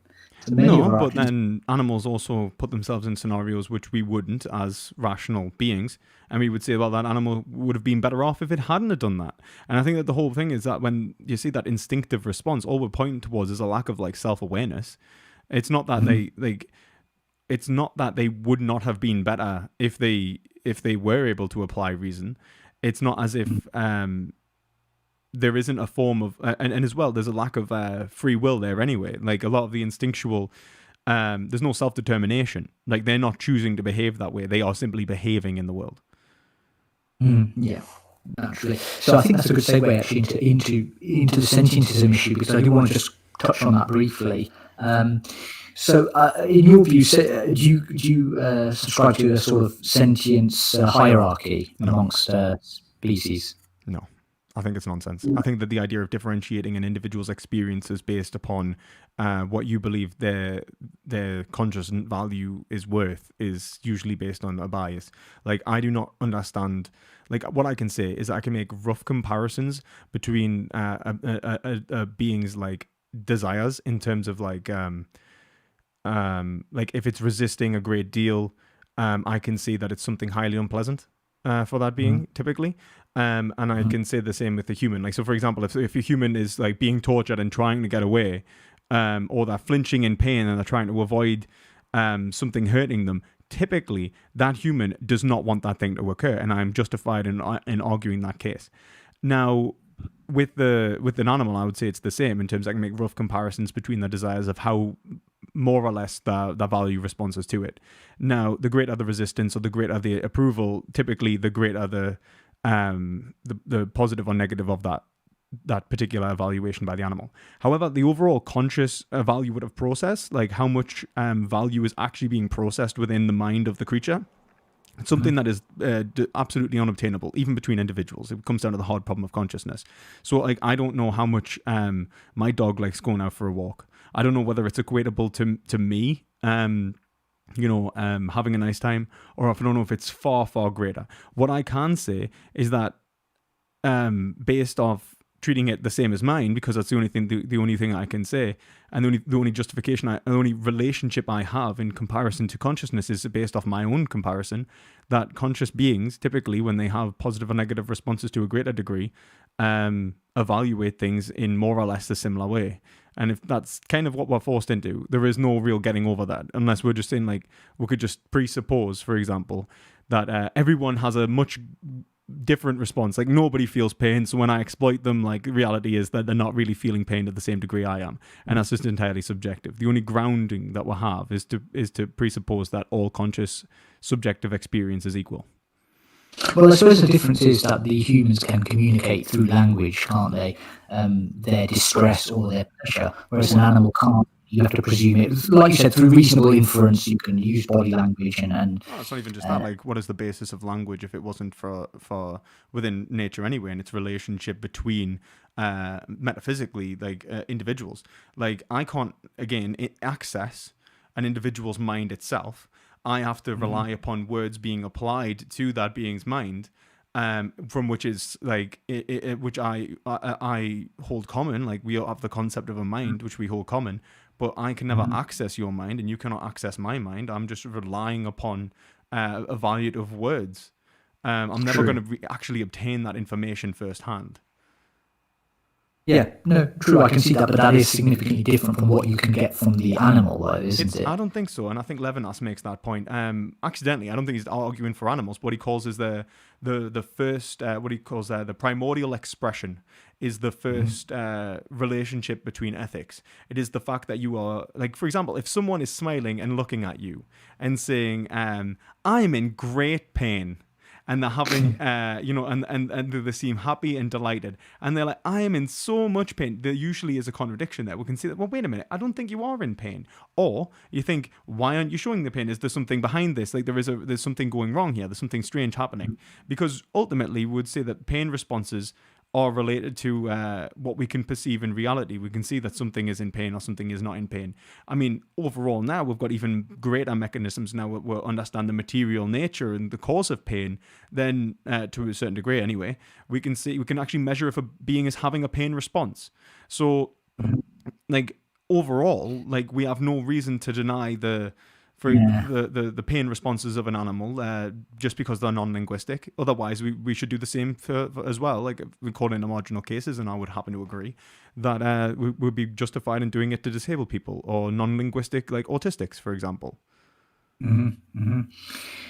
Yeah, okay. I mean, I would push back there and just say, on a practical level, I think we do rely more on language than on facial reactions to understand, understand what people are feeling or what they want to express. But you are right; there are marginal cases with people who can't communicate, disabled people. Remember, it's a bit different as well. Like, look at it like this: there's a language game involved with people as well. So, like, our ability to understand what people are communicating is again based off something else, which is not grounded within the language. It's like it's like if I was to say that I would say the understanding of words is conceptually applied to reality itself, and that our ability to understand words implies the possibility that they're actually obtaining.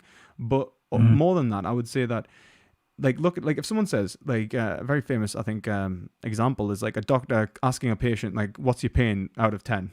Right? And they go 7, 10, 5. It's like, I have no idea what that means. What does it mean to feel 5 pain? Now, what I can say is that usually that points to me like they're evaluating their pain to a higher or lesser degree. Now, I can gain that same information typically from their resistance. It implicitly shows, like, if that person is like, like got a pain and it's trying to avoid it, or if it's showing great distress, it's exactly the same, communicating the exact same information, just in a different format. But the issue is we're limiting this to physical pain, right? But I suppose, would you agree with me in saying that a large part of pain is mental pain, mental anguish? Absolutely. But I would also say that dealing with physical pain, for example, is also eased by your ability to have maturity and an understanding of your environment. But you also have, like, like, for example, even being self-aware in the sense of being able to understand one's own emotions and anxiety, like being able to, bring your anxiety levels down, is even being able to regulate your emotional pain through self-awareness. Like, therapy's a great example, but even, self-therapies like meditation and so on. Yeah. Yeah. Okay. So just I just want to go back to one thing you said about the sentience hierarchy. You don't subscribe to any sort of sentience hierarchy, but presumably you have to, don't you? Because you are eating some organisms and not others, right? Some species and not others. There's no evidence to say that plants have any form of sentience. Right. Okay. But what insects, invertebrates? Insects, yeah. I'd say that there is evidence, definitely, to say that they're sentient. Okay, so I don't eat them, and I do try. And as far as possible, I do try and minimize harm caused to insects. I don't deliberately step on, like, ants or anything like that. Ultimately, But like, let's like look at the whole point of like, if you had to eat the cabin boy, are you justified? Yeah, you do have to eat something, and you have to eat plants. You don't have to eat animals, but you do have to eat plants. So there is a Well, you don't have to eat plants, do you? You can be a fruitarian, for example. You can live off the well, that's a products of. plant. That is a plant, man. No, you're not eating the tree, are you? You're eating the apple that falls to the ground from the tree. The tree continues to live. The apple isn't a sentient organism, is it? But Uh, neither's the tree. Sorry? But neither's the tree. Well, okay, that's debatable. You're right. Okay, but I think some people would say it is because otherwise, where are you positioning this mind? I mean, are you this sentience comes from? I'd say Are you, that for example, we've got are two you, foundations. I'd say that are ultimately the foundation for knowledge. For one is behaviorism. Our relation to one another would have had to have been founded on behavior, and our capacity to use language, again, behavior, so that we can point towards things in reality. You know, the whole Wittgensteinian, that's a slab, and just say slab, and the indication that it relates to some sort of ontological object is in between behaviors before it's ever even linguistic.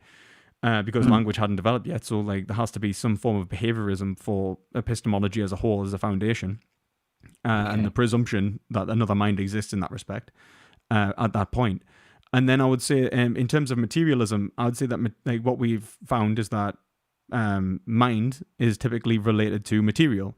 What we've seen is that these behaviors and these functions are ultimately in direct relation to material causes, such as a brain, which has shown that it is neurological.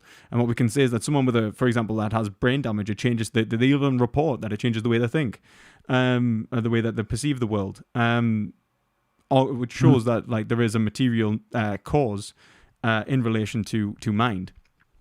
So can I just quickly before you move on, just come back to a couple of points. So you mentioned, you wouldn't deliberately step on insects, which I think is credible. Yeah, respect you for that. But would you what do you sweep the floor in front of you when you walk? I don't. But I think that I don't think we're doing very much good. I think sweeping the floor is probably going to kill them anyway.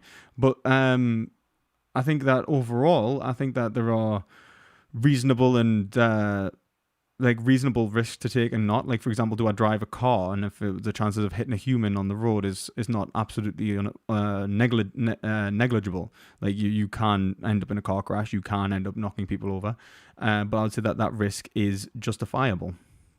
It's not a certainty, is it? Whereas it is a certainty that you will kill multiple insects in driving a car. It's not a certainty, no. But then, like, in terms of again, what is reasonable for someone to be expected to do or even able to do, like, for example, if you don't drive a car these days, typically you're probably not going to be able to get to work, and if you're going to have to take some form of transport. So, like, the reality is you're supposed to levitate there. If you don't work, you don't eat. There is a respect of your freedom and your subjectivity which is coming into play. Yeah, but my point is you're not subscribing to a sentience hierarchy, in which case I presume you consider the moral value of an ant or a spider the same as that of a pig or a cow, right? In which case, could one argue that it would be hypocritical for a vegan not to use a car, to use any form of transport to get around? I'd say, for example, I would if I in the trolley problem, if I was to pick what side I was going to have to hit, and one had my mom on it and one had somebody else's mom, I'm going to have it hit the other person's mom. It doesn't mean that I have less value. It just means that I have a greater obligation to my mom. I have an obligation to myself in terms of my ability to live my life, in terms of not only in just a decent way, but more in the sense that it's what is a minimum standard in terms of being able to eat, for example, like you need to go to work and so on. Now, I think that you should try and minimize this as much as possible, minimize harm as much as possible. But I don't know many people who are moral paragons in the sense that they're able to absolutely avoid all forms of exploitation in every way possible. But at the same time, I think there are reasonable requests. I think not eating meat, for example, is not only easily achievable whilst living a positive life for the average everyday individual, but it also usually means that you're healthier. And I'd say that giving up something like transport and work and so on like that is a much greater cost to a life, and what would be like a decent standard of living as well than giving up meat. but even if it wasn't, like, I do think that meat directly causes more harm, and I can argue that massively. So meat, like, is directly tied to global warming. Meat is directly tied to deforestation. Meat, dairy, and eggs are directly tied to deforestation, global warming, ocean dead zones, and that's just environmental. The killing of 70 billion animals a year, trillions of fish. Like, the harm done by the meat, dairy, and egg industries is much greater than the transport industry. Well, yeah, I respect that, but that is a different argument. For example, I did say at the start that I think you can make a reasonable argument for veganism based on the environment, nutrition, but that's moving away from the sentience argument. No, well, not necessarily, because I mean, why do we care about the forests anyway? Why do I care about the environment? Like, I remember talking about this in back when I was doing environmental philosophy, and me classmates thought I was absolutely mental. But because I said that I would rather, if there was a planet that had entirely vegetation on it, non-sentient, just, plants, like a forest, beautiful, unbelievable, better to absolutely annihilate that entire planet than kill one animal. I can see why. Yeah, you had some pushback for that. Yeah, they believed that, like, there was inherent aesthetic value, and that aesthetic value mattered, and and then eventually, actually, most of them started coming round. Like, by the end of it, like, I had argued 3 people round. By the end of it was finished. Like, there was a Chinese guy that was there as well, and he was I don't know if he was Chinese or just Asian. Like, I'm not actually sure. I think he was. I'm not sure, but like he started off like on their side, and then ended up reading Peter Singer and swapping.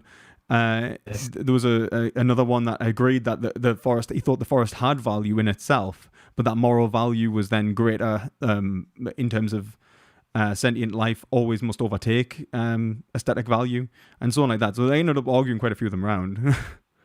Okay, well done. Look, I'm sorry, but I've got to actually wrap this up now. I hope you don't mind. Of course.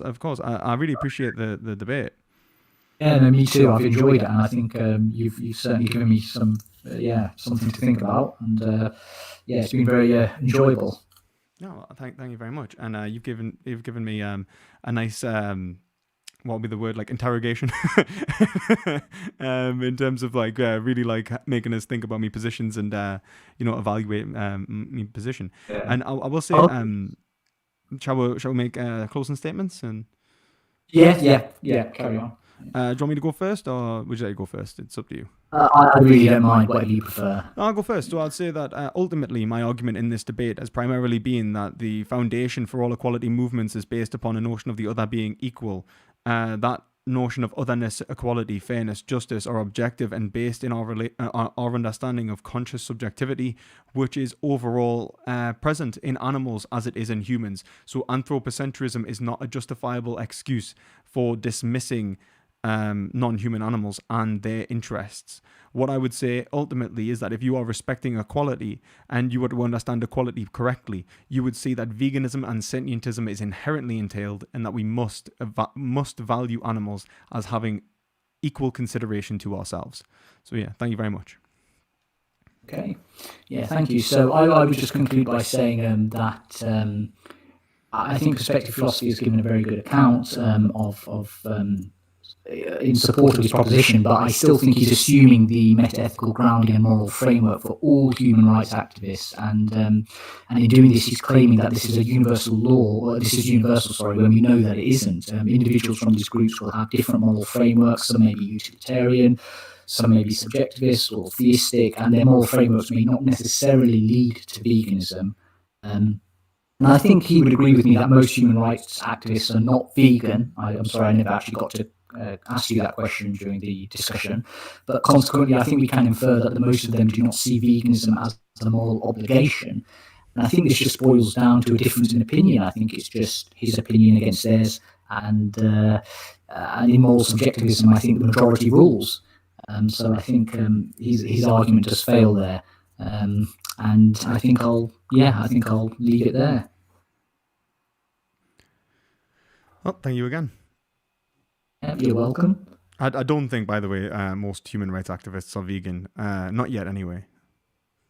Yeah, sorry, I said not vegan. Yeah, did it come out Yeah, vegan? no. I was just letting you know I didn't. I thought that the word. I'm just letting Oh you yeah, just oh sorry, yeah, because yeah, you said that you yeah, didn't get a chance to ask because I was just letting you know. yeah, I yeah. don't think they are. Minority, right? Yeah, Yeah, they are the minority so far, as of yet. yeah. Give it a Well, while. things change. Yeah, Yeah, I agree. I think things are changing.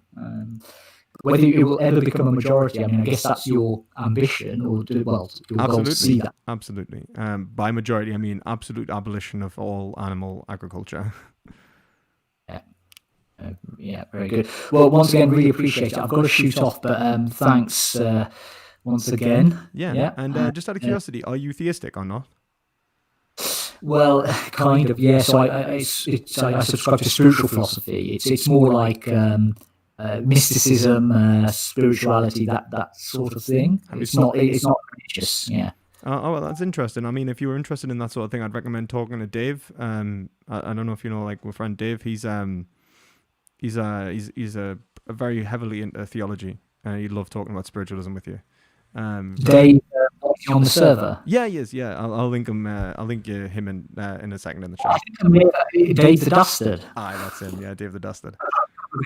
I have had a couple of exchanges with him. We have a few fundamental disagreements. That on, is not surprising. he's got a lot of sort of knowledge on Hindu philosophy. That's sort of where a lot of my ideas come from as well. And we have some fundamental disagreements there. I think he subscribes to the Vedas. I disregard the Vedas. I don't know if you know much about I do not know very much about Hinduism, so that's why I was pointing in his direction, really, because he's very much into theology. I'm more into ethics and like metaphysics. But what I was saying was, so my morality comes from spiritual ethics. It's spiritual. It's called spiritual ethics, and yeah, the question of veganism or vegetarianism can be argued for with spiritual ethics, but veganism is a little bit more contentious. It's not clear cut. So, because yeah, carry on. I was just gonna say, like, I'll have to write the arguments up. That's That's a whole other can of worms, though. So, but yeah, no, I really appreciate the conversation anyway, and yeah, all the best with your work. Thank you very much, and have a lovely day. Yeah, you too. Take care. Take care. So Nice. yeah, thank you guys for hosting. I'm probably going to go and do a Q&A now on my stream. If anyone wants to pop along, they're welcome. You can ask us some questions there. Again, anyone watching this stream, if you're interested in debates and you're interested in having well-structured debates where you can have moderation from light to heavy and so on, please check out Arthuria. The link is in the description. It's a great server full of nice people, and I've had a blast on here. So yeah, thank you very much, guys, and I'll catch you later.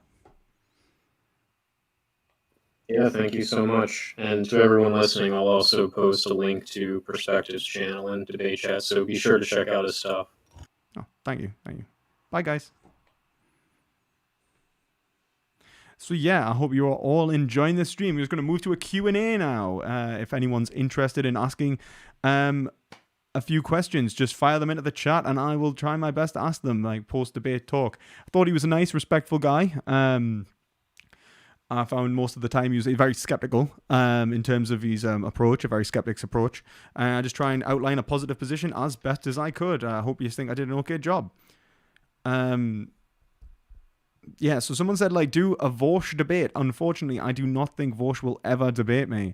For whatever reason it may be, he will not respond. So whether it's about veganism or even defending whether he's a socialist. So yeah, sorry guys, I don't think that's ever going to happen. But yeah, I hope you're enjoying yourself. How's everyone doing tonight? And yeah, I do think he also banned vegan topics. I think that's right, George. I think he also apparently banned philosophy on his Discord server. I heard that. I don't know whether it's true or not. Very who bans philosophy? You just like no philosophy. Ironically, it's ironic that he's left leaning in this respect. I don't want to call him a socialist. He says he's a socialist, but he's left leaning and he's banning free thinking. For a communist, Stalinist kind of mentality, like we're just going to crush everything. We're going to be the vanguard. Absolutely ridiculous. So I mean, asked a question here. What do you think about non-naturalistic defenses of realism, Parfit and Schaefer Landro? I think they're all right. Like, I've read some part of it. I will say that I do think it's a very... I don't know how I feel about the complexity in his theory. Like, it's almost unnecessary. Like this, what's it, like, triple theory, I think it's called.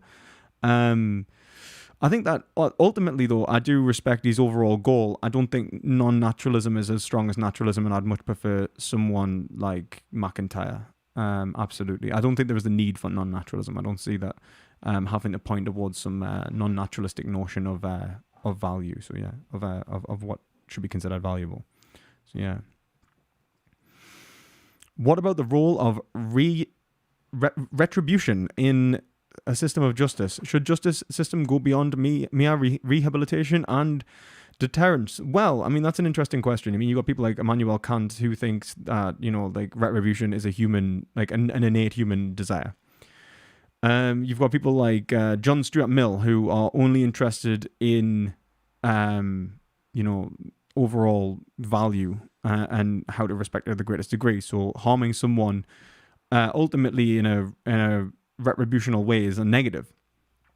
Then you got like a Hegelian response, which would be it's a value exchange. Someone who knew their actions, knew that there was consequences to their actions, and knew that they would have to have a negative value exchange to equate what was their relationship between another to make it a fair system. And I think that's where I would probably go with it. I think that at the end of the day, it's about fairness. Is it fair to let someone commit a crime and then not face negative consequences in terms of overall, like, do they deserve, what is the desert there? I'd say that it's debatable, but I'd say that there is some measure of a value transaction that must occur for it to be fair, to say that they were respecting the system. However, I think that rehabilitation and deterrence are probably the primary methods of justice, I think, more than anything else. I think, and the deterrence in a very positive way, in the sense that I think retribution, when I say that as well, by the way, I don't mean like simply harming someone for the sake of it. What I really mean is helping someone understand the consequences of their actions in relation to the other. So one of the big things would be to irritate the desire that would have led them to the action so that they do not commit the action again. So it's almost a form of deterrence there. But I would say that they're the primary modes. I don't believe in harming someone for the sake of harming them. I don't think that is even a value transaction that's applicable, because the overall system of justice is to end that kind of relationship between individuals. There has to be an overall meaning behind it, rather than like simply creating and agitating an individual for the sake of the agitation. So yeah, I hope that answers your question. Ooh, Charlie, calm down. When am I doing a video on Lacan? Not just yet, because I'm still having to research him. He's very complex, and I actually love what I've read of him so far. Like, it's really interesting stuff. I can see why Zizek ties that into Hegel a lot. Understanding desire. It's very interesting. On a similar note, but thank you for your question there. And on a similar note, thoughts on Edmund Burke? I don't think I actually know much about Burke. Irish statesman and philosopher. Never actually read any of his stuff. I'll give him a read at some point, but I've not really very well read on his stuff. Guys, just keep firing questions into the chat. I'm going to have to quickly go for a bathroom break, but fire some questions into the chat and I will get back and answer them. So yeah, in the meantime, I'm going to put some nice music on so you aren't left absolutely bored. Yeah, but as I say again, I hope you enjoyed the debate. I hope you found it useful. If you've got any questions about the debate and my position in that as well, feel free to ask me in the chat as well. But yeah, like I hope you have enjoyed tonight's stream.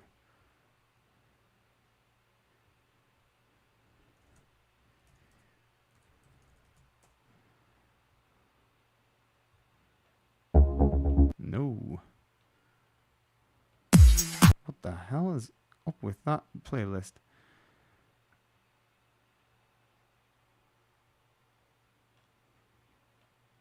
All right, I'll be right back, guys.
Tonight.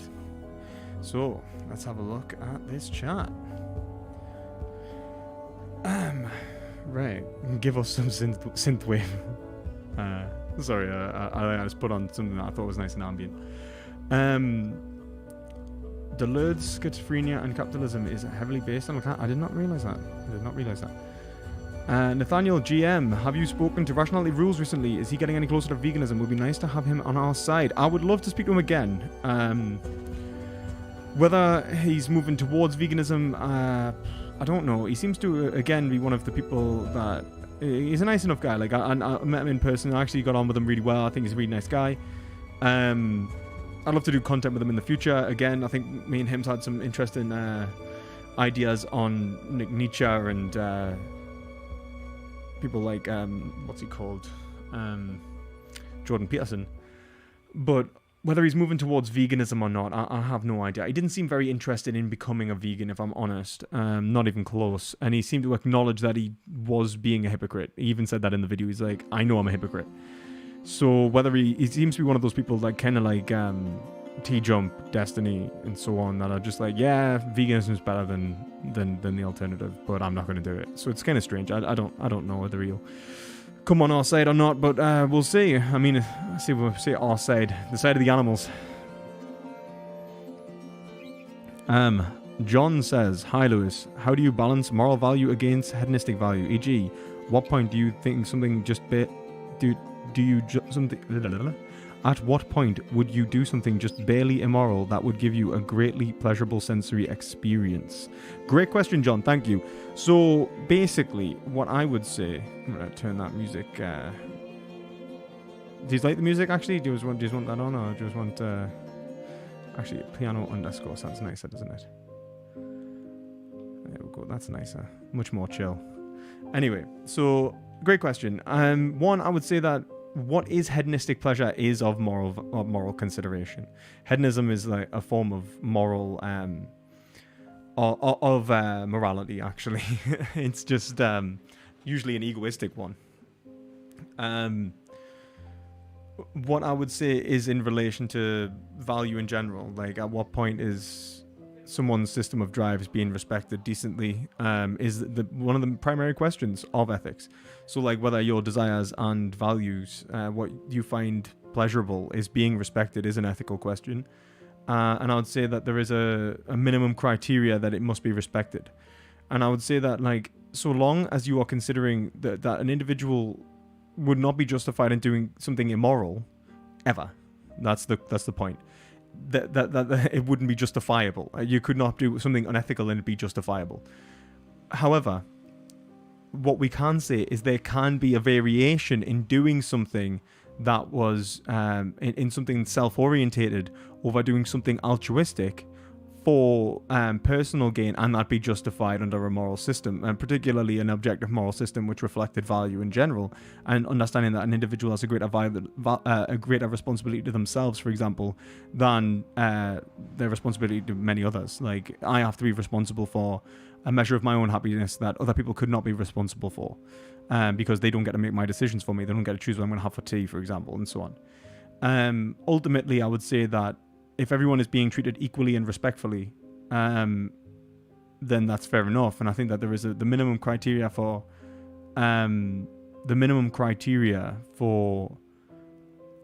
this is institutionally embedded. Like, what is a reasonable like self-orientated or self-centristic action to that can be taken, like acting a little bit selfishly but justifiably, and usually that is in relation to whether the value relation between you and other agents is of a positive nature, as in the overall experiences of overall value is being respected to a greater degree. And that's basically how I would respond to that. But thank you again, John. I hope that explains my position on that and what I think is rational on that. I doubt it, says, should a death row prisoner have the right to die, not only to end their suffering, but also to save the state's funds supporting that life for decades? Great question. I doubt it. One of the things is that they're already condemned to die. So we've apparently already argued that we are not simply justified in ending their life, but they are mandated to have their life ended. So that changes things greatly. Rather than just being the run-of-amok prisoner, like the average, you've stole a watch, you're allowed to hang yourself. But it's a death row prisoner. Should they be allowed to die? If we agree with the concept of death row, I don't see why not. So yeah, I don't see any need to prolong suffering. And I don't think that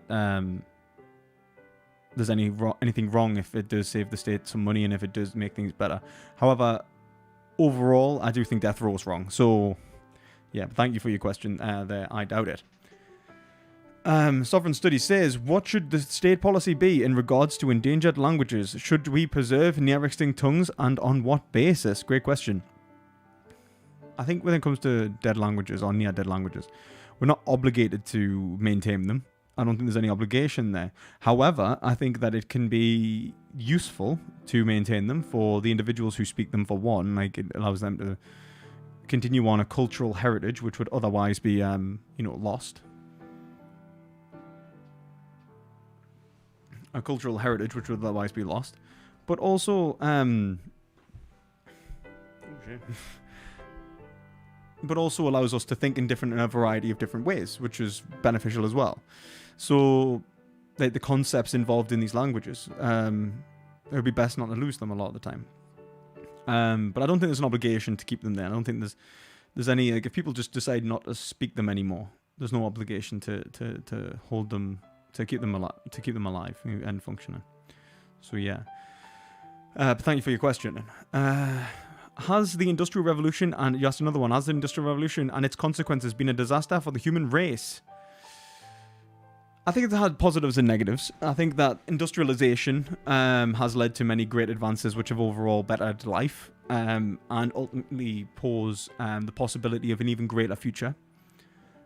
But capitalism and the method of the industrialization have been absolutely detrimental to even our possibility of survival, like whether we'll actually manage to get there to use and benefit from these more advanced technologies, and what we're doing to other species and other individuals around the world.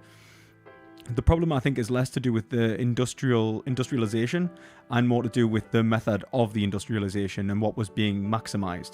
It had nothing to do with human life, but everything to do with profit, and I think that was the issue. But yeah, thank you for your question there. Another question. What demarcates a disease from health? Do you pose any hot bioethical takes? Do I possess any hot bioethical takes? I would say what distinguishes a disease from health would be the impedance of a bodily function to the overall negative experiences of an individual. If you had, let's say, a disease which was, like, I don't know if you've seen like Red Dwarf and the Luck virus. It's a really great episode where the virus is there's a virus that makes you lucky and stuff, and there's all like sexual magnetism is another virus and so on like that. There's like all these different viruses, and the positive viruses, are they a disease? No, they're not a negative. They're not. They're symbiotic in nature. They're good bacteria in your gut. It's not going to harm you. It's not it's not a disease. However, if it was harming you, if it was impeding your ability to function and to live a positive life, then it becomes a disease, and that's where I would say that I would draw the line there. So thank you for your question there.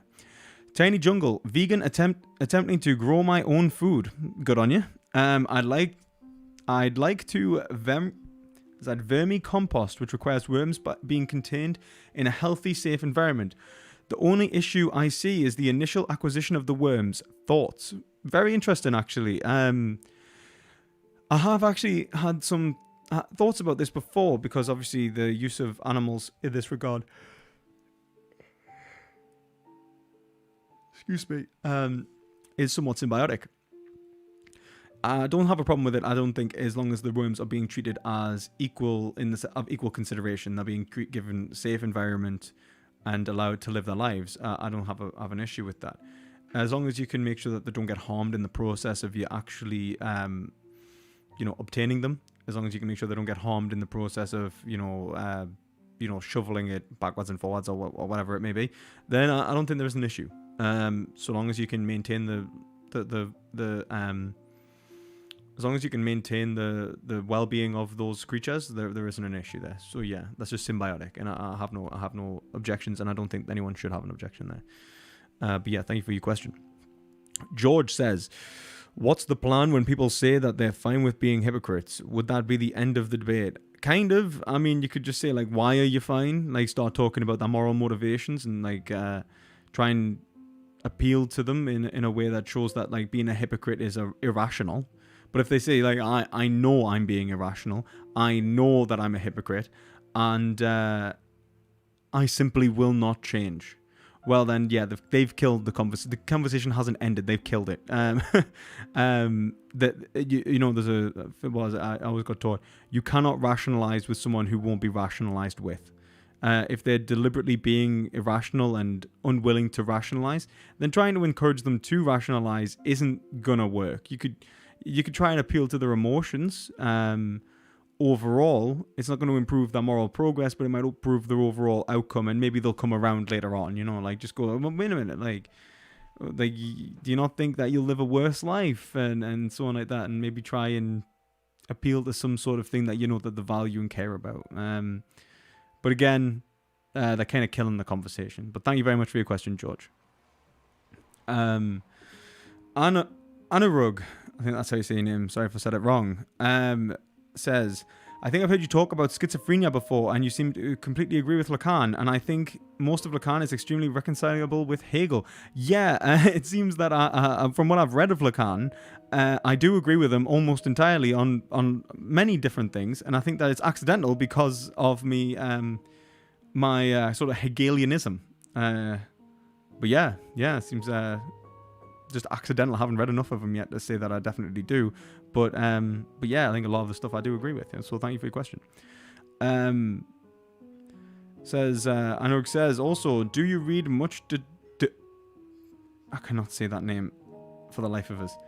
If not, I'd recommend Demons. It's definitely the strongest and most effective fiction I've seen that dismantles social and moral nihilism. It's Dostoevsky, isn't it? I don't know if I'm saying it right. I haven't, but I will definitely I'll definitely give it a go. I've been meaning to read some more fiction. I'll see if I can get it as an audiobook. I like listening to fiction if I can. I've been listening to The Hobbit. So yeah, it'd be nice to have something a little bit more, like some fiction that's maybe a little bit more ethical in nature, appeal to all of my sensibilities at once.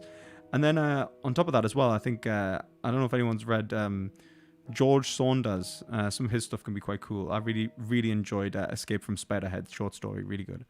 I'd recommend that. Very Foucauldian. What are my views on the French Revolution? I think that the French Revolution, a great question by the way, and thank you for asking it. The French Revolution, I think that it was an attempt to gain liberty, which destroyed its attempt to gain liberty. I think that it destroyed the institutions which ultimately allowed it to revolt in the first place and understand what was wrong. But I do think Kant was right in saying that the maturity for freedom is a prerequisite. Freedom is a prerequisite to the maturity for freedom. So they destroyed their own institutions, but ultimately it gave them the opportunity to restructure their institutions. We learned a lot from the French Revolution, what not to do, and we also learned a lot in terms of really what I'd say we learned a lot in general about reason and how it functions from the French Revolution.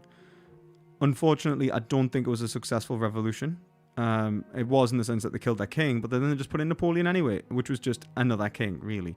So ultimately self-defeating, and understanding why it's self-defeating is essentially the benefit we've gotten from the French Revolution. So yeah, thank you for your question. I would actually say as well, I do think that when I say the freedom is the prerequisite for freedom, I think that they attempted to gain radical freedom, which was the step too far. They tried to destroy all their institutions and rebuild them from scratch, the same way as the USSR did with communism. It tries to skip stages of development, which is just impossible. So yeah, but thank you for your question. I'm the first person that I've spoken to that knows what Red Dwarf is. That's because I am a man of culture. Now, Red Dwarf is brilliant. I would recommend Red Dwarf to everyone. It is absolutely hilarious. I love Red Dwarf.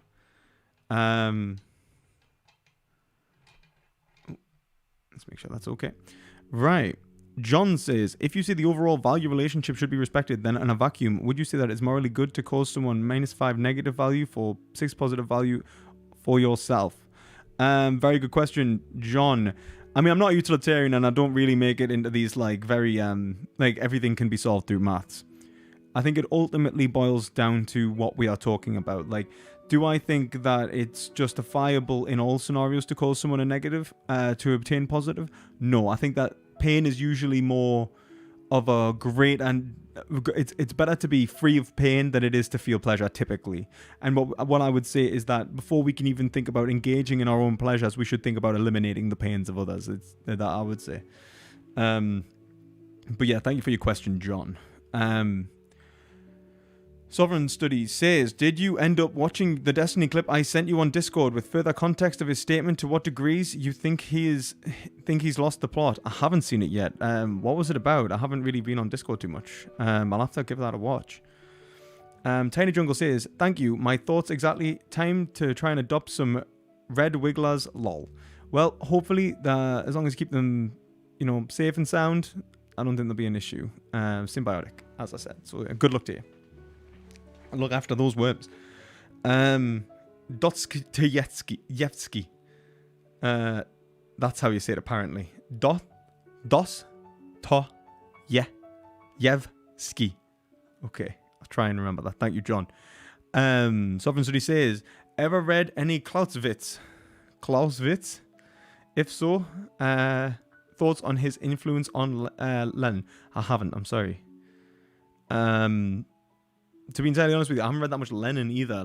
I don't like vanguard politics at all. I do think that he's somewhat useful. I think he's got some good ideas. Mainly his criticism of capitalism is very interesting. I think his overall approach to bringing around communism is wrong.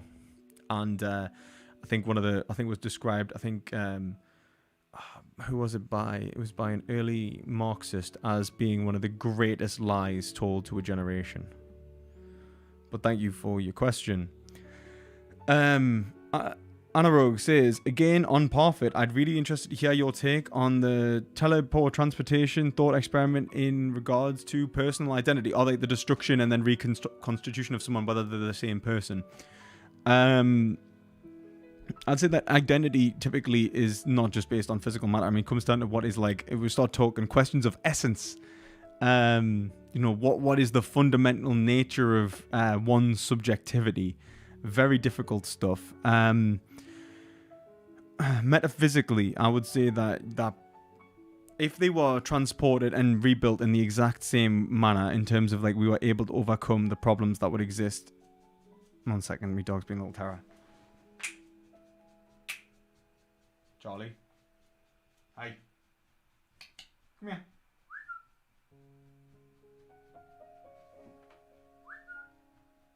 What's this? What's this? That's right, come here. Sorry about that, guys. Yeah, very interesting stuff. Do I have an answer for you?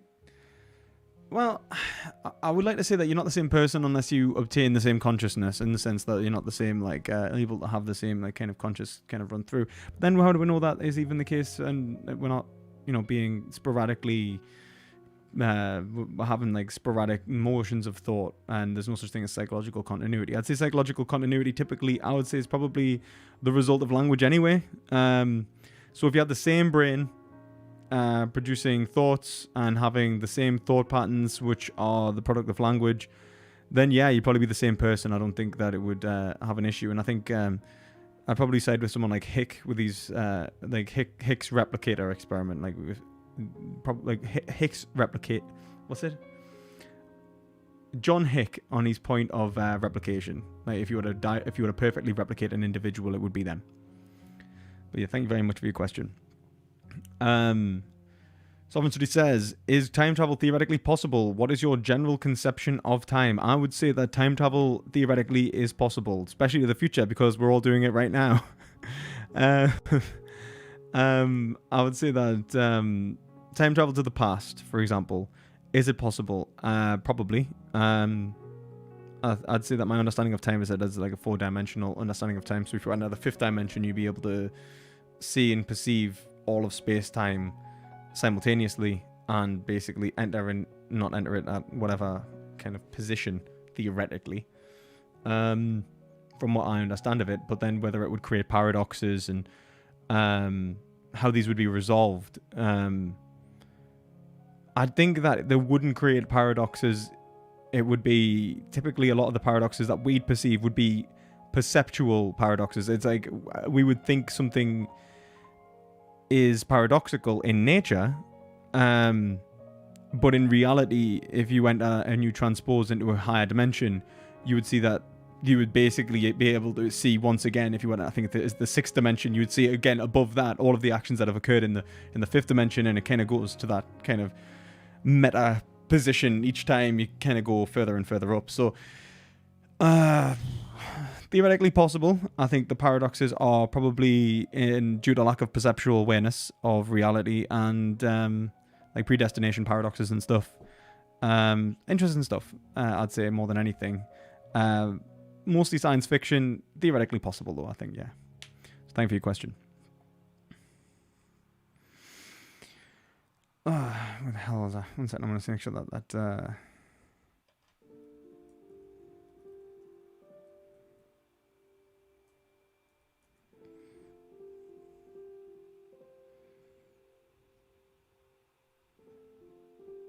how much is this? Alright, this playlist has got like 0 beats per minute. Okay, I don't think that's true. But sorry, where was that? What do I think of Bordiga? Haven't read too much of his stuff. Pretty sure he was influential. Wasn't he influential with the Long March of the Institutions?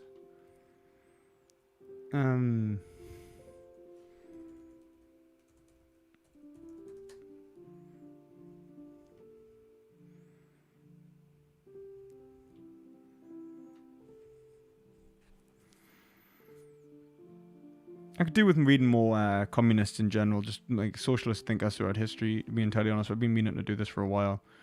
I'm sure was it him that...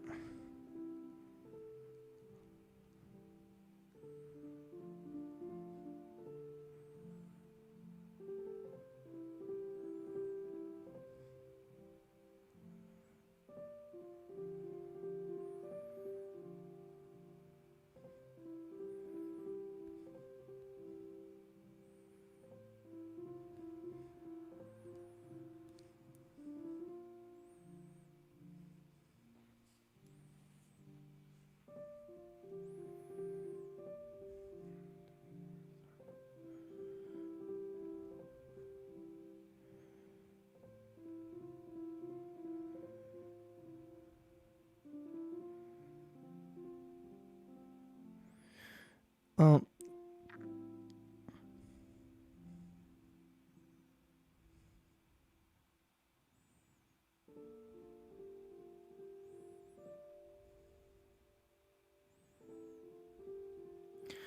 he felt that the Stalinist regimes that came into existence after 1945 were extending the bourgeois nature of prior revolutions that degenerated as all in common policy of expropriation and development, which considered negation of previous conditions and not a genuine construction of socialism. Well, I can't disagree with them there.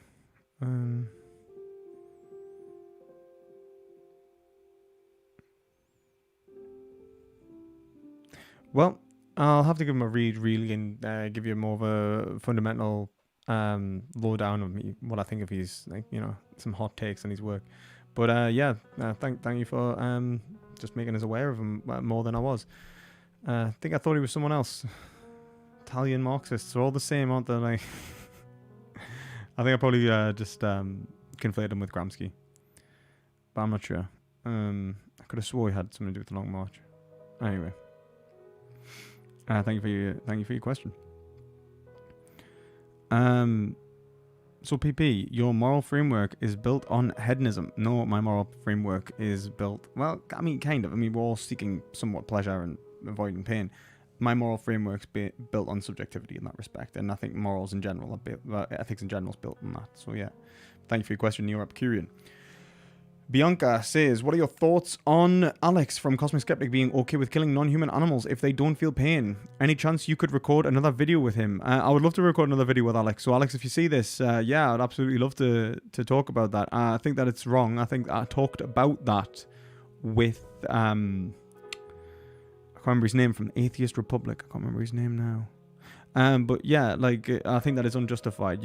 You are not justified in taking the life of a non-human animal if it doesn't feel pain or pleasure. And I think just because if it doesn't suffer, and it's the same with humans, that you're not justified in taking their life in general, because it's not about their conception of their future. It's about what their future is and what is conceptually being evaluated. Like, we don't respect an individual's conception of themselves in the future. Like, oh, but he had such aspirations and goals. What we really respect is ability to actually experience that future, and that's what is being considered. And it's the same with the animal. The animal would have a future otherwise, and it would have interests in that future. It would have present immediate desires which it could be achieved. It could feel positive and pains and pleasures and phenomenological experience in that future that is to be respected, and that's what we should be respecting, not the conception of self through time, which I think is a given. And yeah, it was Armin Navabadi, that's right. It's Atheist Republic. Nice guy overall. Needs to go vegan though. Thank you guys. And thank you, Bianca, for your question. Anarog says, if you weren't destroyed on teletransportation instantly but died over the course of the next few days, would you find comfort in that you actually survive you actually survive in another copy? Yeah, I think so. I'll probably find comfort in that. That's a kind of a personal question, but at the same time, it'd be like a question of whether it's actually me. I mean, the idea of like individualism in me, if there was multiple me's at once, that doesn't make sense. So I would say then we're hitting an identity problem, because it would have to both be me and not me simultaneously. But yeah, thank you for your question.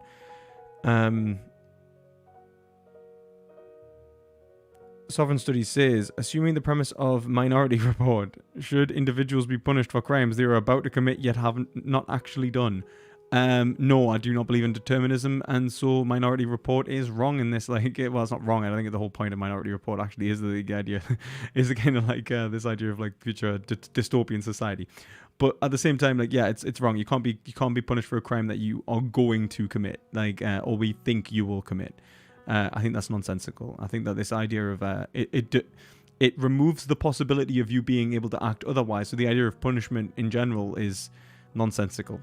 Anyway, so yeah, thank you for your question there, Sovereign Studies. Whoosh says, thank you for doing this Q&A. You're welcome, Whoosh. Lewis says, I love you all. Live vegan. Couldn't say better myself, Lewis. Thank you for that. Sovereign Studies, who is the most evil human being in history apart from Tony Blair? the most evil. Well, I guess let's like make this a bit more philosophical. What is evil? What does it mean to do evil?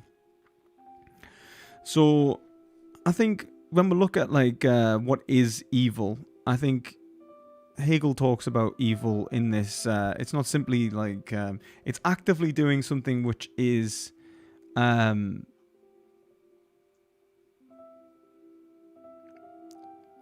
directly diminishing value in some respect for personal gain or for the gain, for some form of gain. So like, you know, like harming another for sadistic pleasure, for example, would be evil, right? Like that's like the most typical one, you know, like the devil torturing someone is like evil, right? It's like he's gaining pleasure from the idea of harming someone else and overall diminishing value, which is evil.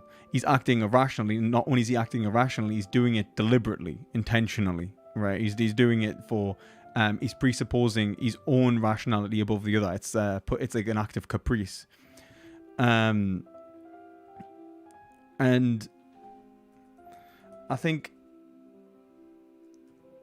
even avarice, right? Like that's kind of the idea, right? That's kind of like what evil seems to be. And I think that who is the most evil person, who's acted in the most deliberately selfish, self-orientated, just greedy, malevolent way in human history, right? I mean, it's hard to say, isn't it? One, I'd say that it's dependent upon the morality of that time. Like how well they could have understood themselves as actually doing wrong. Otherwise, you're pointing to someone like Genghis Khan. Does he know that he's an evil human being? Does he know what he's doing is fundamentally wrong? Or does he believe it's right? Because if he knows that he's wrong, if he's being actively condemned by his peers, then it's another level of deliberate, willful ignorance, which I think is implicit in the idea of evil. The idea that you are no better. The idea that this sort of like, what's the word? Delusions of grandeur. I would say the most evil person in human history then.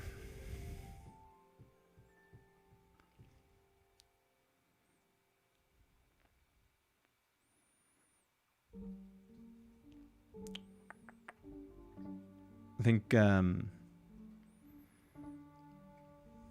it's hard. It's actually really hard to say who's the most evil. There's quite a few contenders, you know, like people like Mao and, you know, Hitler, and I'd say it's probably got to be like someone like Hitler, Stalin, or Mao, or something like that. Like the political tyrants who actively, like even in that time, we were very well aware that what they were doing was unjustifiable, I think.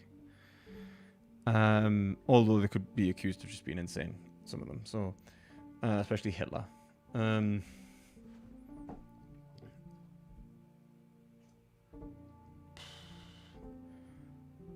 But I think the most evil. I think, like kind of cliche to say Hitler, but I think he's got to be up there. Hitler, Himmler, like that kind of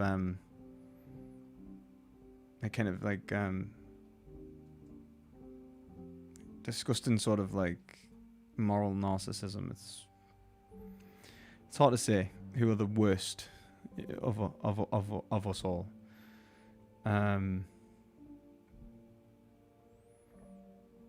Yeah, I hope that answers your question. I'm doing my best.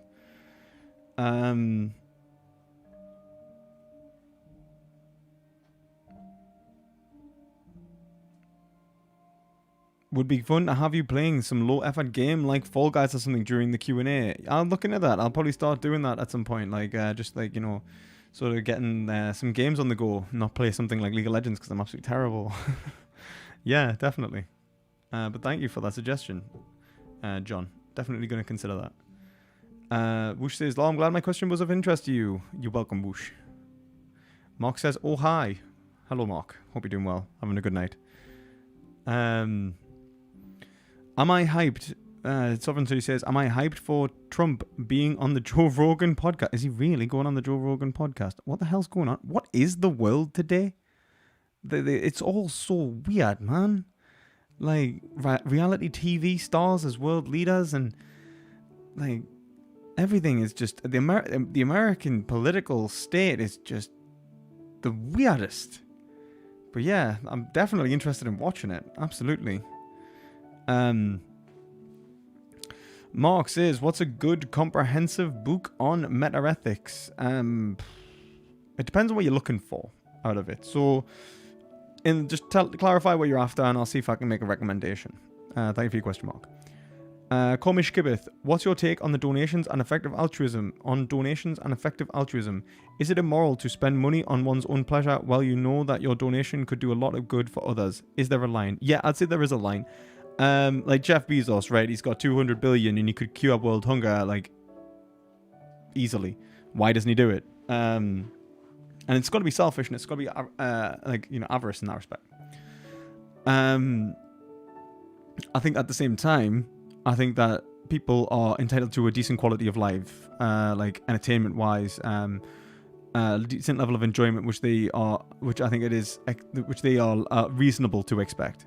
That there's it's not about simply persisting; it's about actually living and enjoying one's experiences. I think that obviously we should eliminate negatives first. But I think that if you're going to try and help people as much as you can, or help people as much as let's say trying to help people to a very high standard, but you're not doing everything in your power, you're not a saint. I don't think that's that judgment. I don't want to judge you for that. But at the same time, there is a reasonable limit in which being selfish and self-orientated overtakes can be condemned. And I'd say that point is typically past the point in which we can say that someone is living an adequately enjoyable life, free of, base pains, but also with some measure of positivity that, gives them psychological stability.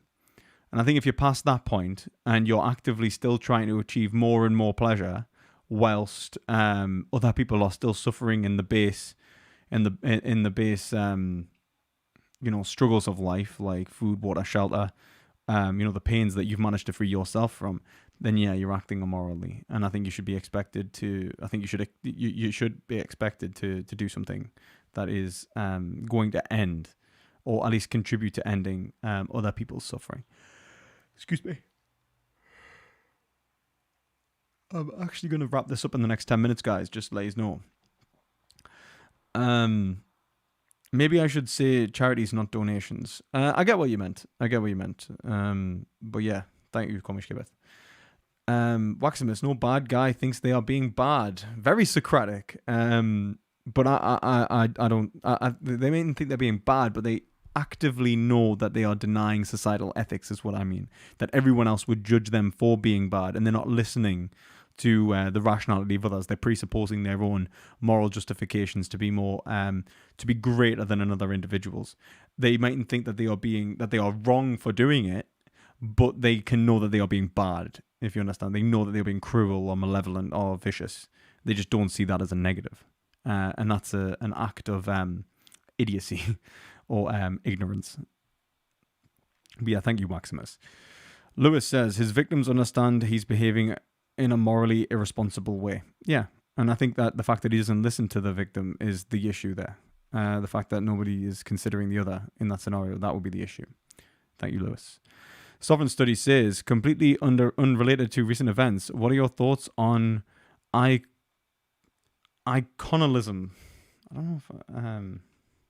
what would be the definition of iconalism? That's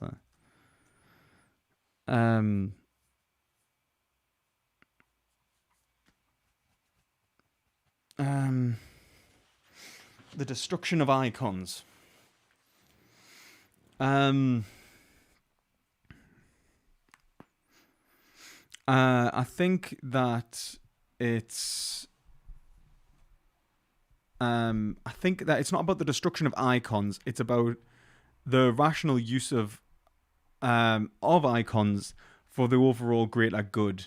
It's not about destroying all facsimiles and representations of reality, or various aspects of reality. It's about understanding what is like, for example, if a Christian has a cross, it's an icon for them of religious significance, and it can be a value to the religious organization, but also to their own ability to express their spiritualism and overall create the greatest experience in a religious sense, even in rationally in a religious sense, allow them to be a greater, religious worshipper and so on.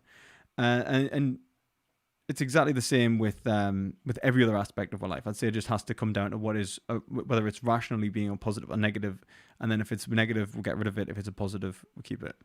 Thank you for your question there. We live in a pretty crazy world right now, says Whoosh. I absolutely agree. It is quite a crazy world right now. But, when has it ever been not crazy, I suppose? And I'll take now over the French Revolution like we were talking about before. Sovereign Studies says, is Trump being on Joe Rogan's podcast a vindication of Leibniz? Do we truly live in the best of all possible worlds? Absolutely. Definitely live in the best of all possible worlds. How else would something like this happen? I think, as well, the whole best of all possible worlds, it could be as well that it's like people say that, how could we live in the best of all possible worlds because things like the Holocaust happen and so on like that. And I think the argument typically is that it overall may create a greater overall outcome in the end, and so the telos of the universe is sorry, excuse me. So the end of history will overall be more positive. Whether I believe that or not, I think is another thing. But that's normally the argument given. And thank you for your question, Sovereign Studies. Louis Guido, is morally virtuous to spend all of our money and time helping those in need, but it can't be a moral obligation. I agree. I think that there are standards which you can have something which is virtuous but not obligated. And I think that usually that comes in the form of being...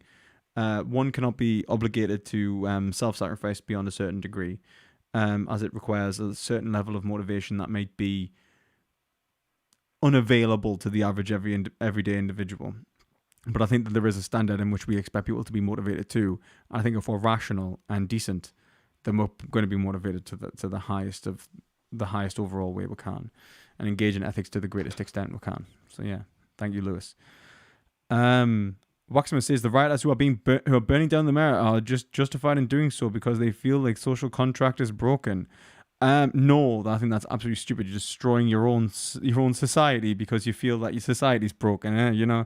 Do I think that they are justified in taking political action? Yes, I think they should be using non-violent action. I think that a non-violent approach is by far more effective, and I think Martin Luther King showed that, and Martin Luther King's arguments are by far more convincing than people like Malcolm X and the Black Panthers.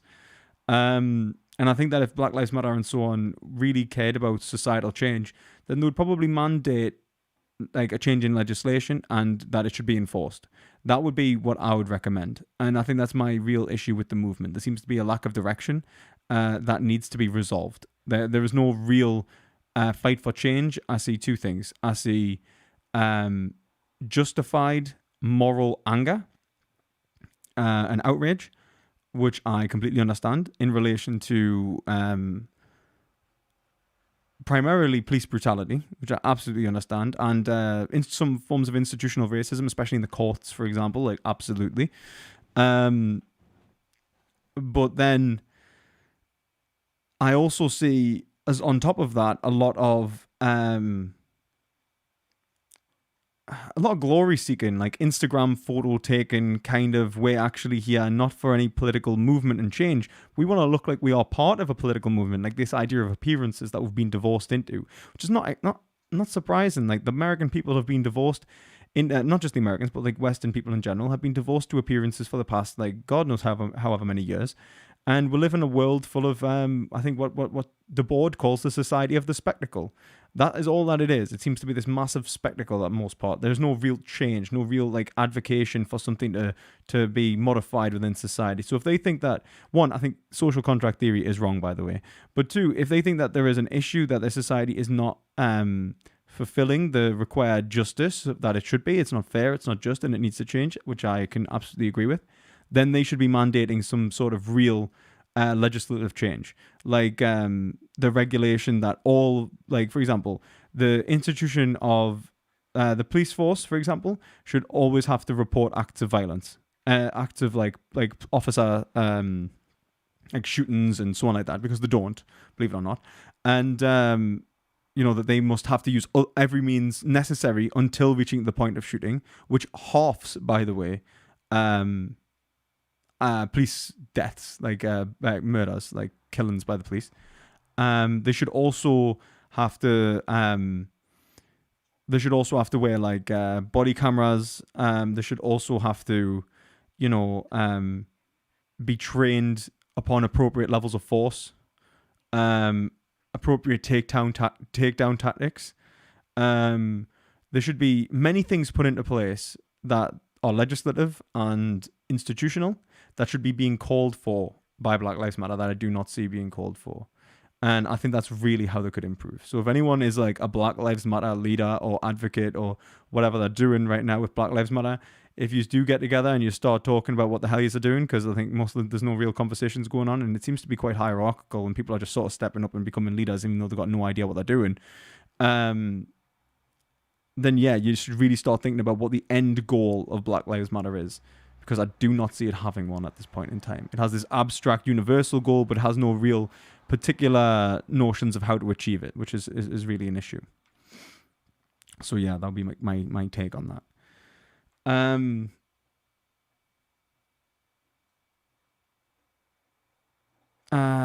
Sovereign Study says, extending your take on the Minority Report and time travel. If you are flung into 20th of April 1889, would you be justified to kill baby Hitler? Oh God, that's been a while since I've heard that one. Justified to kill baby Hitler. I mean,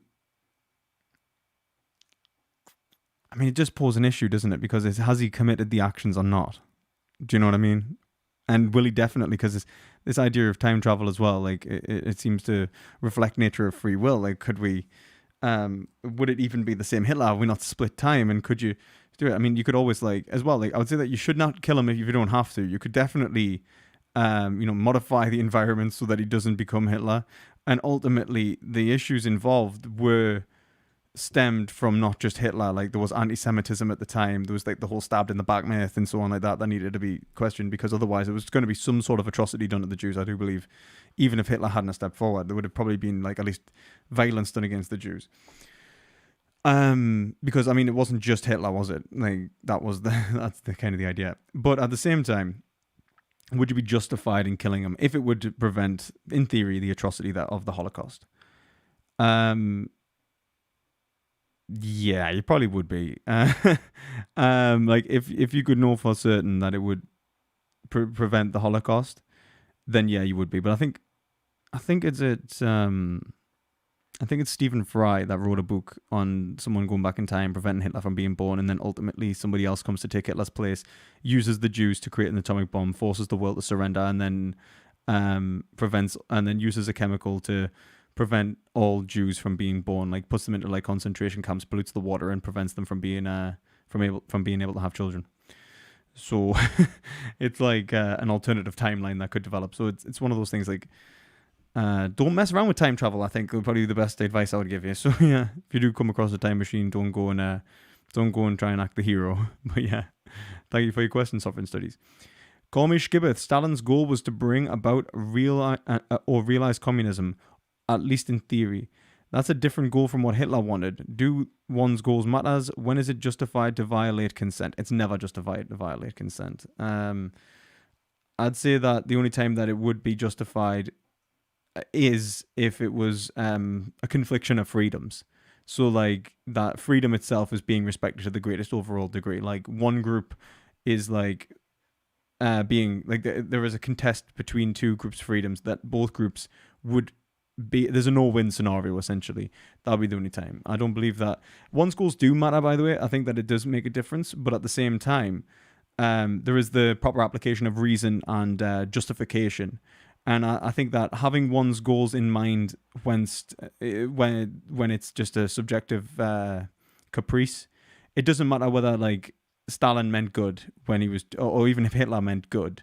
in the grand scheme of things. What really his intention is, it is relevant in the sense that it would have probably, like, if they were being actually intending to do the right thing, they would be virtuous and engage in ethics in a truly sincere way. But it's non-important in the sense that after they've went beyond that, like they've deliberately been insincere, is it matter what their goals are then? No, because they're just they're basically prescribing a goal that they think is right. Their goal is mindless anyway. It's unjustified, whether it appears to be just or not. It's insincere. So yeah, thank you for your question. Anog says, is that Anurag? I don't know if I'm saying your name right. Sorry. I think the possibility of time travel in that sense would require determinism. I think you're probably right. I was even thinking about that. I think it probably would require determinism in that respect. But then it could not require determinism, because you could also say that, like, well, you're going back in time might change events as well. And that Hitler, like, would not be determined necessarily to become, Hitler. Like, baby Hitler wouldn't necessarily become, like, adult Hitler who kills the Jews. It might just be very likely that he might. So it's one of those things where I don't think it necessarily requires determinism. But yeah, thank you, Anurag. Andres says, don't Martin Luther King have a quote where he advocates for direct action, e.g. violence? Martin Luther King advocated non-violence wherever possible, from what I'm aware. Like, he says that I respect freedom fighters wherever they are, but I believe that a non-violent approach is best, and that they should always advocate for non-violence. And I always advocated for non-violence throughout, like, his entire. I think there's like one quote that's like cherry picked usually, but if you look at all of Martin Luther King's quotes, like, throughout his entire career, it's a non-violent approach throughout the whole career. So yeah, thank you for your question there, Andres.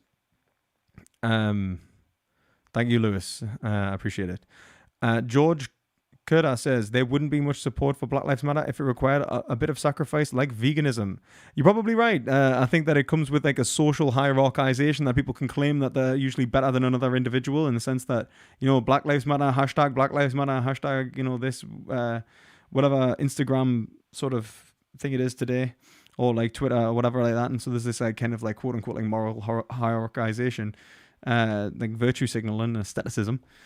I think when it comes down to real ethical change, like actually changing yourself, I think that people are very unwilling. But at the same time, I do think that people are more willing to engage in human ethics, and I think that the majority of individuals do stand up against racism and would make self-sacrifices to end racism if possible. So, I just think that the lack of organization, I think a lot of people are well-intentioned in Black Lives Matter, man. I think there's a lot of people that do it for the right reasons. I just think there's a lack of direction and really a lack of, like, methodology as well. Like, people going to, like, protests thinking protests are actually going to do anything is almost ironic for me. I think that the protests are ultimately, the whole point is that they're almost protesting the state, saying, like, like, we're being treated as if we're not equal.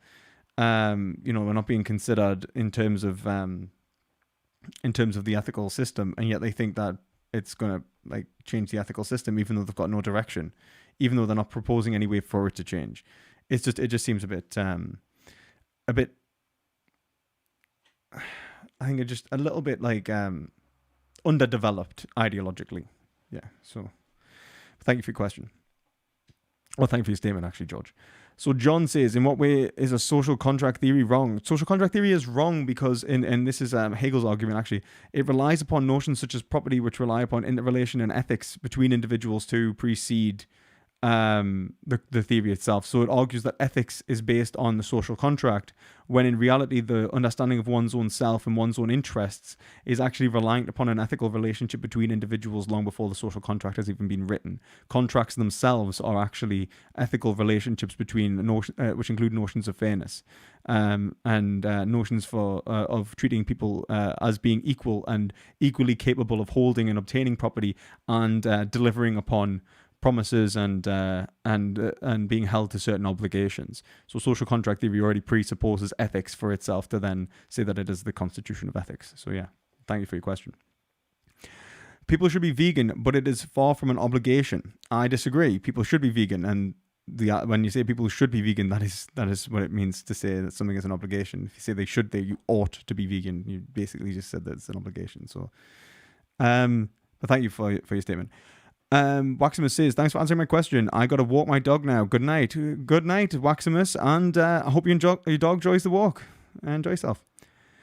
Sovereign Study says, who was the best neoliberal, and also thoughts on Hayek? Best neoliberal.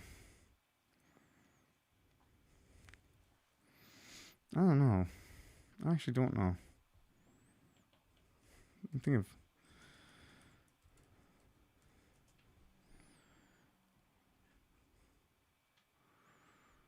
Probably be like.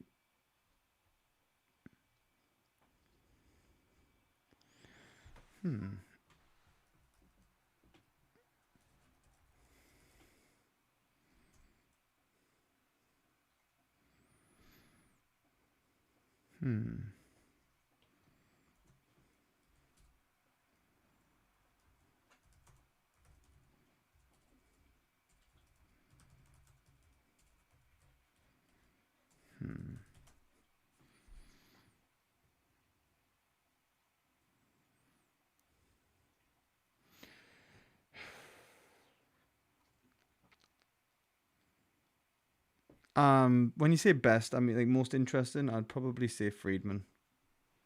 I'm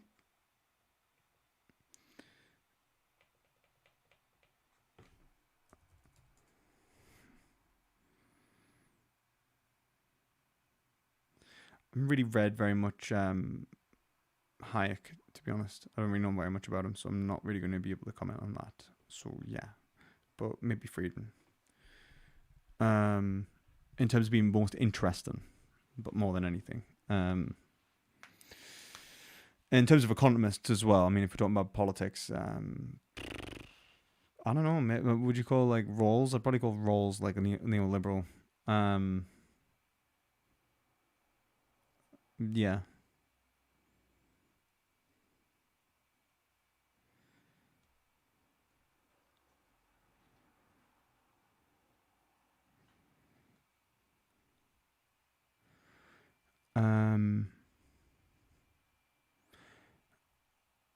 I haven't skipped over your bloody question. That was the question afterwards. How would you argue? Anurag says, how would you argue against Singer's case for bestiality?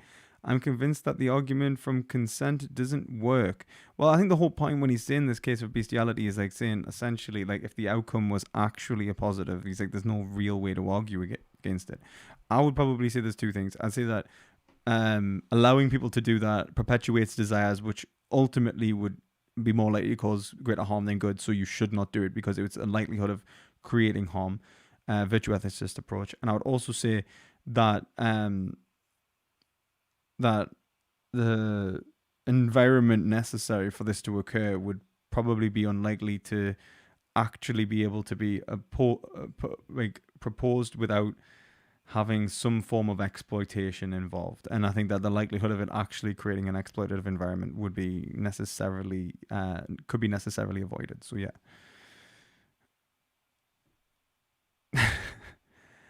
Once I get to that.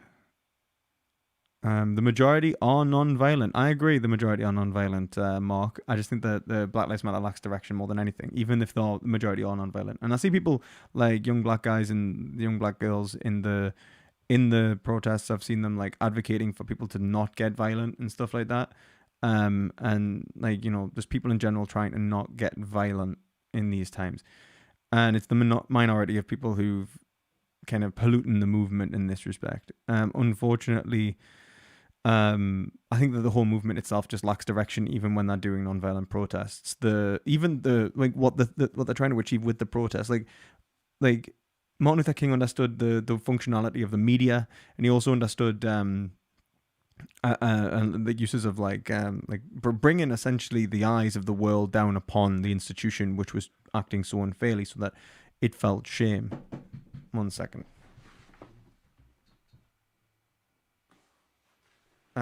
Yeah. And I also think that like the Occupy movement at the time as well was specifically designed to agitate the state in a very powerful way, like economic way, particularly.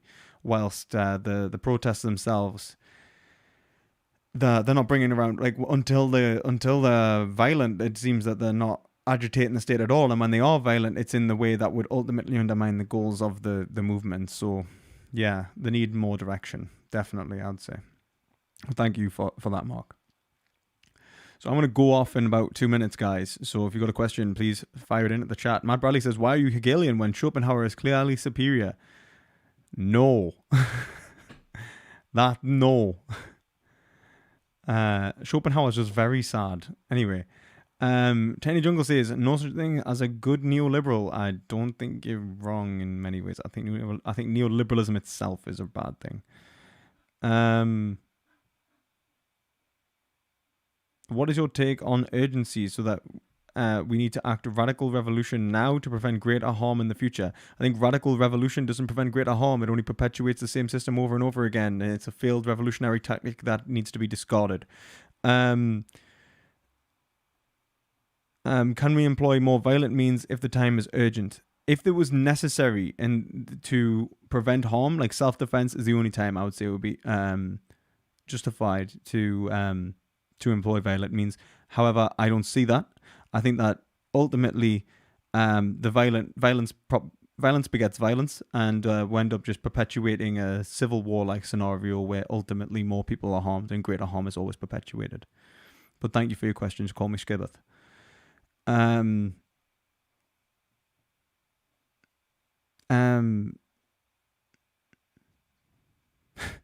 Freda says, are you single? My friend in Discord is single too.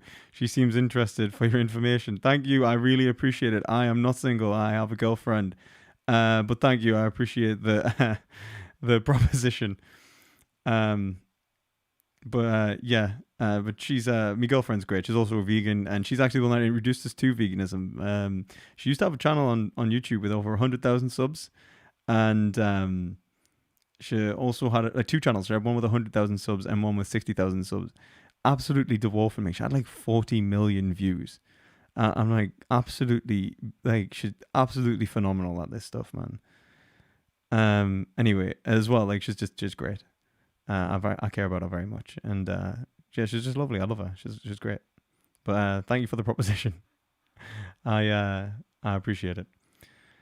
I appreciate the compliment anyway. Thank you. Rawls is not a neoliberal. How could you savage the poor man so brutally in death? I don't know, man. I guess he's just a liberal.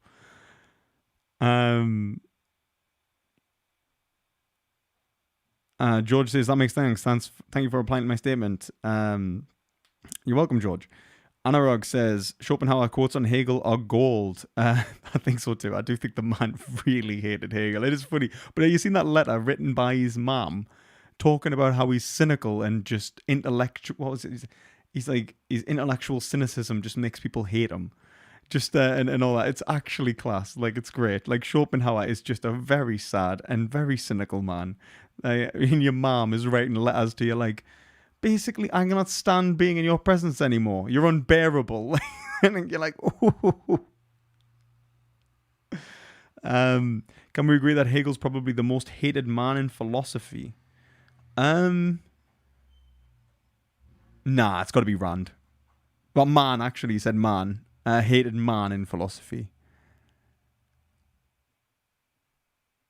Yeah, you're probably right. I think you're probably right. But he's also one of the most respected. So it's kind of like, it comes like a double-edged sword. So yeah. Sovereign Studies. Well, do you count Ayn Rand? Yeah, so guys, I'm going to call this stream there. I hope you've enjoyed the stream. I hope you enjoyed the debate at the start and the Q&A after. If you're enjoying these streams, please give it a thumbs up, subscribe, and leave a comment section in the comment section below. And I'll hopefully answer your question in the next stream if I haven't already. As always, please check out the Discord. I'll put a link for that in the description. And also check out Arthuria's Discord because they have great debates. And it's a debate server which allows you to debate your opponents with light or heavy moderation with an audience. And it's essentially just a great overall server full of nice people I've found. And I really get on with the guys there. So and they made this debate possible. So thank you very much, Arthuria, and the people who are running it. Last questions are like, what's your favorite animal? I'd say my favorite animals are either dogs or pigs. I love them both. But yeah, thank you very much, guys, and